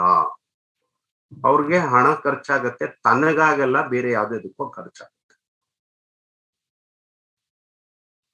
ಏನಕ್ಕೆ ಖರ್ಚಾಗತ್ತೆ ಗೊತ್ತಾಗಲ್ಲ. ಅಷ್ಟಮಾಧಿಪತಿ ಲಾರ್ಜ್ ಅಮೌಂಟ್ ಕೆಲವು ಸಲ ಖರ್ಚಾಗತ್ತೆ ಅವ್ರಿಗೆ. ಪಾಪಯುಕ್ತನಾಗಿದ್ರೆ ಅಷ್ಟಮಾಧಿಪತಿ ದ್ವಾದಶದಲ್ಲಿ ಪಾಪಯುಕ್ತನಾಗಿದ್ರೆ ತುಂಬಾ ಧನ ವ್ಯಯಗಳಾಗತ್ತೆ. ಇದು ಗುರು ಮತ್ತು ಶುಕ್ರನಿಗೆ ಬೇರೆ ರಿಸಲ್ಟ್. ಶನಿ ದ್ವಾದಶಕ್ಕೆ ಬರಬಾರ್ದು, ಒಳ್ಳೇದಲ್ಲ. ರಾಹು ದ್ವಾದಶಕ್ಕೆ ಬರಬಾರ್ದು, ಒಳ್ಳೇದು. ಕೇತು ಬಂದ್ರೆ ಮೋಕ್ಷಕ್ಕೆ ಒಳ್ಳೇದು. ಇವತ್ತಿನ ದಿವಸ ವಿಜಯ ಮಲ್ಯಂದು ಜಾತಕ ಭಾವ, ನಾನು ನಿಮ್ಗೆ ತುಂಬಾ ಸಿಂಪಲ್ ಆಗಿ ಸೂತ್ರಗಳನ್ನು ಹೇಳ್ಕೊಟ್ಟಿದ್ದೀನಿ. ಯಾರು ಕನ್ಫ್ಯೂಸ್ ಮಾಡ್ಕೋಬೇಡಿ, ತುಂಬಾ ಕಷ್ಟ ಅಂತ ಅನ್ಕೋಬೇಡಿ. ತುಂಬಾ ಸಿಂಪಲ್ ಆಗಿ ಮಾಡೋ ಅಂಥದ್ದು ಹೇಗೆ ಈಗ ನಾನು ನಿಮ್ಗೆ ಹೇಳ್ಕೊಡ್ತೀನಿ ನೋಡಿ. ಇದು ವಿಜಯ ಮಲ್ಯನ್ ಜಾತಕ. ಈಗ ಮೊದಲನೇದು 5th ಭಾವ, 5ನೇ ಭಾವವನ್ನ ನೀವು ವಿಶ್ಲೇಷಣೆ ಮಾಡ್ಬೇಕಾದ್ರೆ ಇಷ್ಟು ಅಂಶಗಳನ್ನ ನೆನಪಲ್ಲಿ ಇಟ್ಕೋಬೇಕು. 5ನೇ ಮನೆಯ ಅಧಿಪತಿ ಇಲ್ಲಿ 5ನೇ ಮನೆಯ ಅಧಿಪತಿ ಇದು, ದಟ್ ಈಸ್ ಮರ್ಕಿರಿ. ಮರ್ಕಿರಿ ಎಷ್ಟು ಡಿಗ್ರಿನಲ್ಲಿದ್ದಾನೆ, ಯಾವ ಪ್ಲೇಸ್ಮೆಂಟ್ ಅಲ್ಲಿ ಇದ್ದಾನೆ, ಇದನ್ನ ನೋಡ್ಕೋಬೇಕು ಮೊದಲನೇದು. ಎರಡನೇದು ನವಾಂಶ. ಮೂರನೇದು ಆ ಲಗ್ನಾಧಿಪತಿಗೆ ಯಾರು ಒಳ್ಳೆ ಫಲಗಳನ್ನ ಕೊಡ್ತಾರೆ ಅಷ್ಟೇ. ಕುಂಭ ಲಗ್ನಕ್ಕೆ ಬೇರೆ ಏನೇ ಯೋಗಗಳಿದ್ರು ಕೆಲಸ ಮಾಡಲ್ಲ. ಶುಕ್ರ ಅಂಡ್ ಬುಧ ಯೋಗ ಒಂದು ಸೂಪರ್ ಆಗಿ ಕೆಲಸ ಮಾಡುತ್ತೆ ಅನ್ನುವಂಥದ್ದು ಹೇಳಿದ್ದೆ. ಬೇರೆ ಕುಂಭ ಲಗ್ನಕ್ಕೆ ಬೇರೆ ಯಾವುದೇ ಯೋಗಗಳಿದ್ರು ಅಷ್ಟಾಗಿ ಕೆಲಸ ಮಾಡೋದಿಲ್ಲ.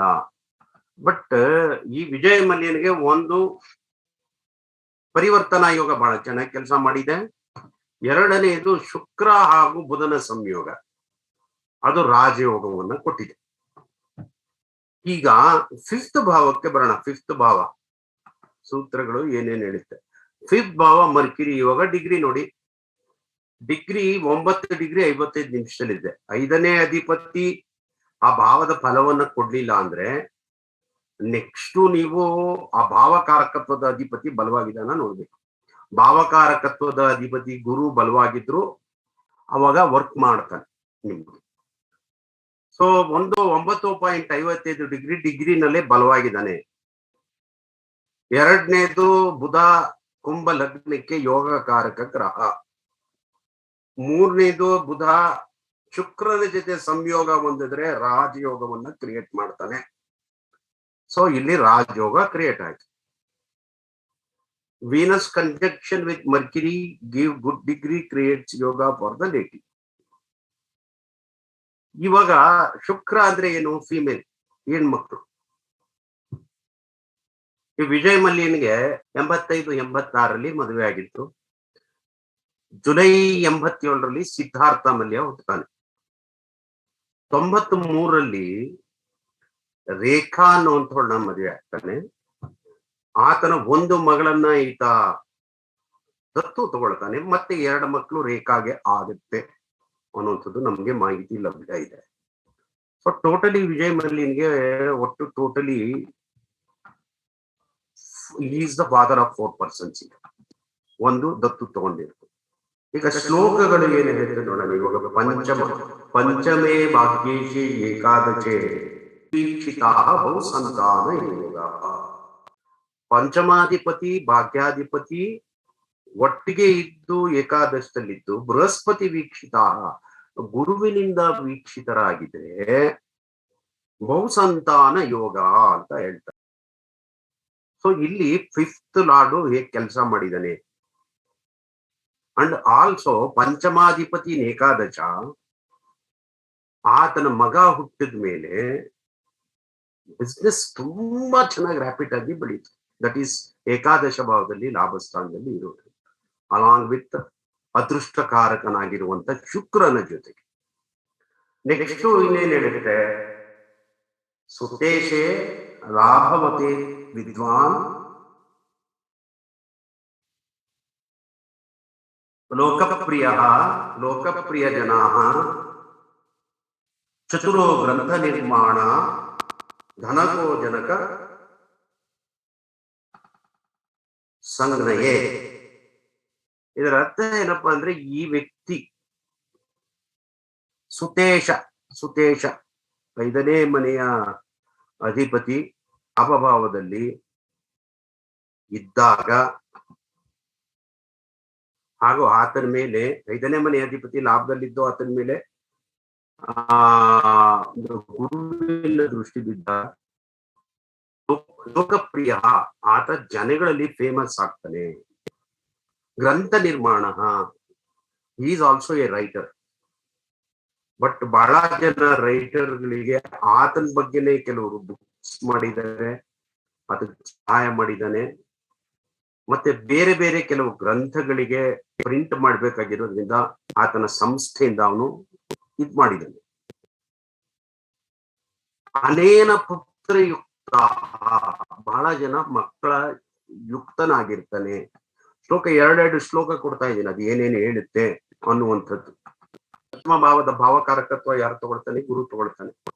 ಗುರು ಇಲ್ಲಿ 2ನೇ ಮನೆ ಅಧಿಪತಿ ಹಾಗೂ 11ನೇ ಮನೆ ಅಧಿಪತಿ ಇದ್ದಾನೆ. ಇವನು 7ರಲ್ಲಿ ವಕ್ರಿ ಆಗಿದ್ರೆ ಏನ್ ರಿಸಲ್ಟ್ ಅನ್ನೋದು ದ್ವಿತೀಯಾಧಿಪತಿದು ನಾನು ಪಾಠ ಮಾಡ್ಬೇಕಾದ್ರೆ ಹೇಳಿದ್ದೆ. ಸಪ್ತಮದಲ್ಲಿ ಗುರು ವಕ್ರಿ ಆದ್ರೆ ಅದೇನ್ ಕೊಡುತ್ತೆ?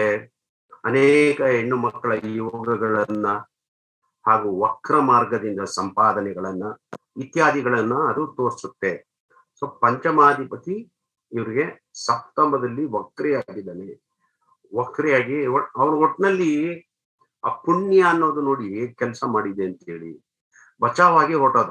ಲಾಸ್ಟ್ ಮೂಮೆಂಟ್ ಅಲ್ಲಿ ಬಚಾವಾಗಿ ಹೊರಟೋದು.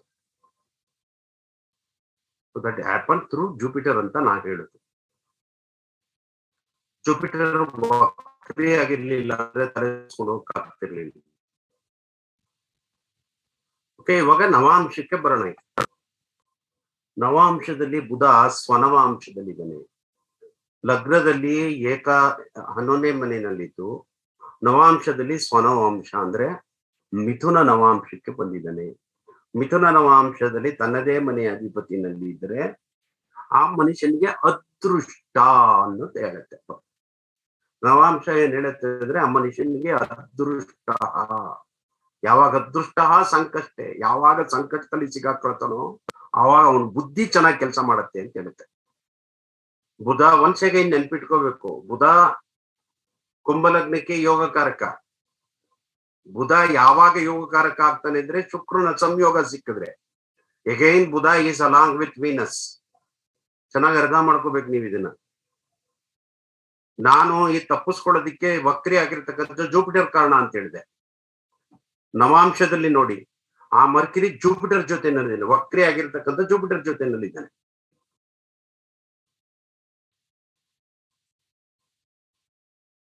ಅದೃಷ್ಟೇ ಸಂಕಷ್ಟ.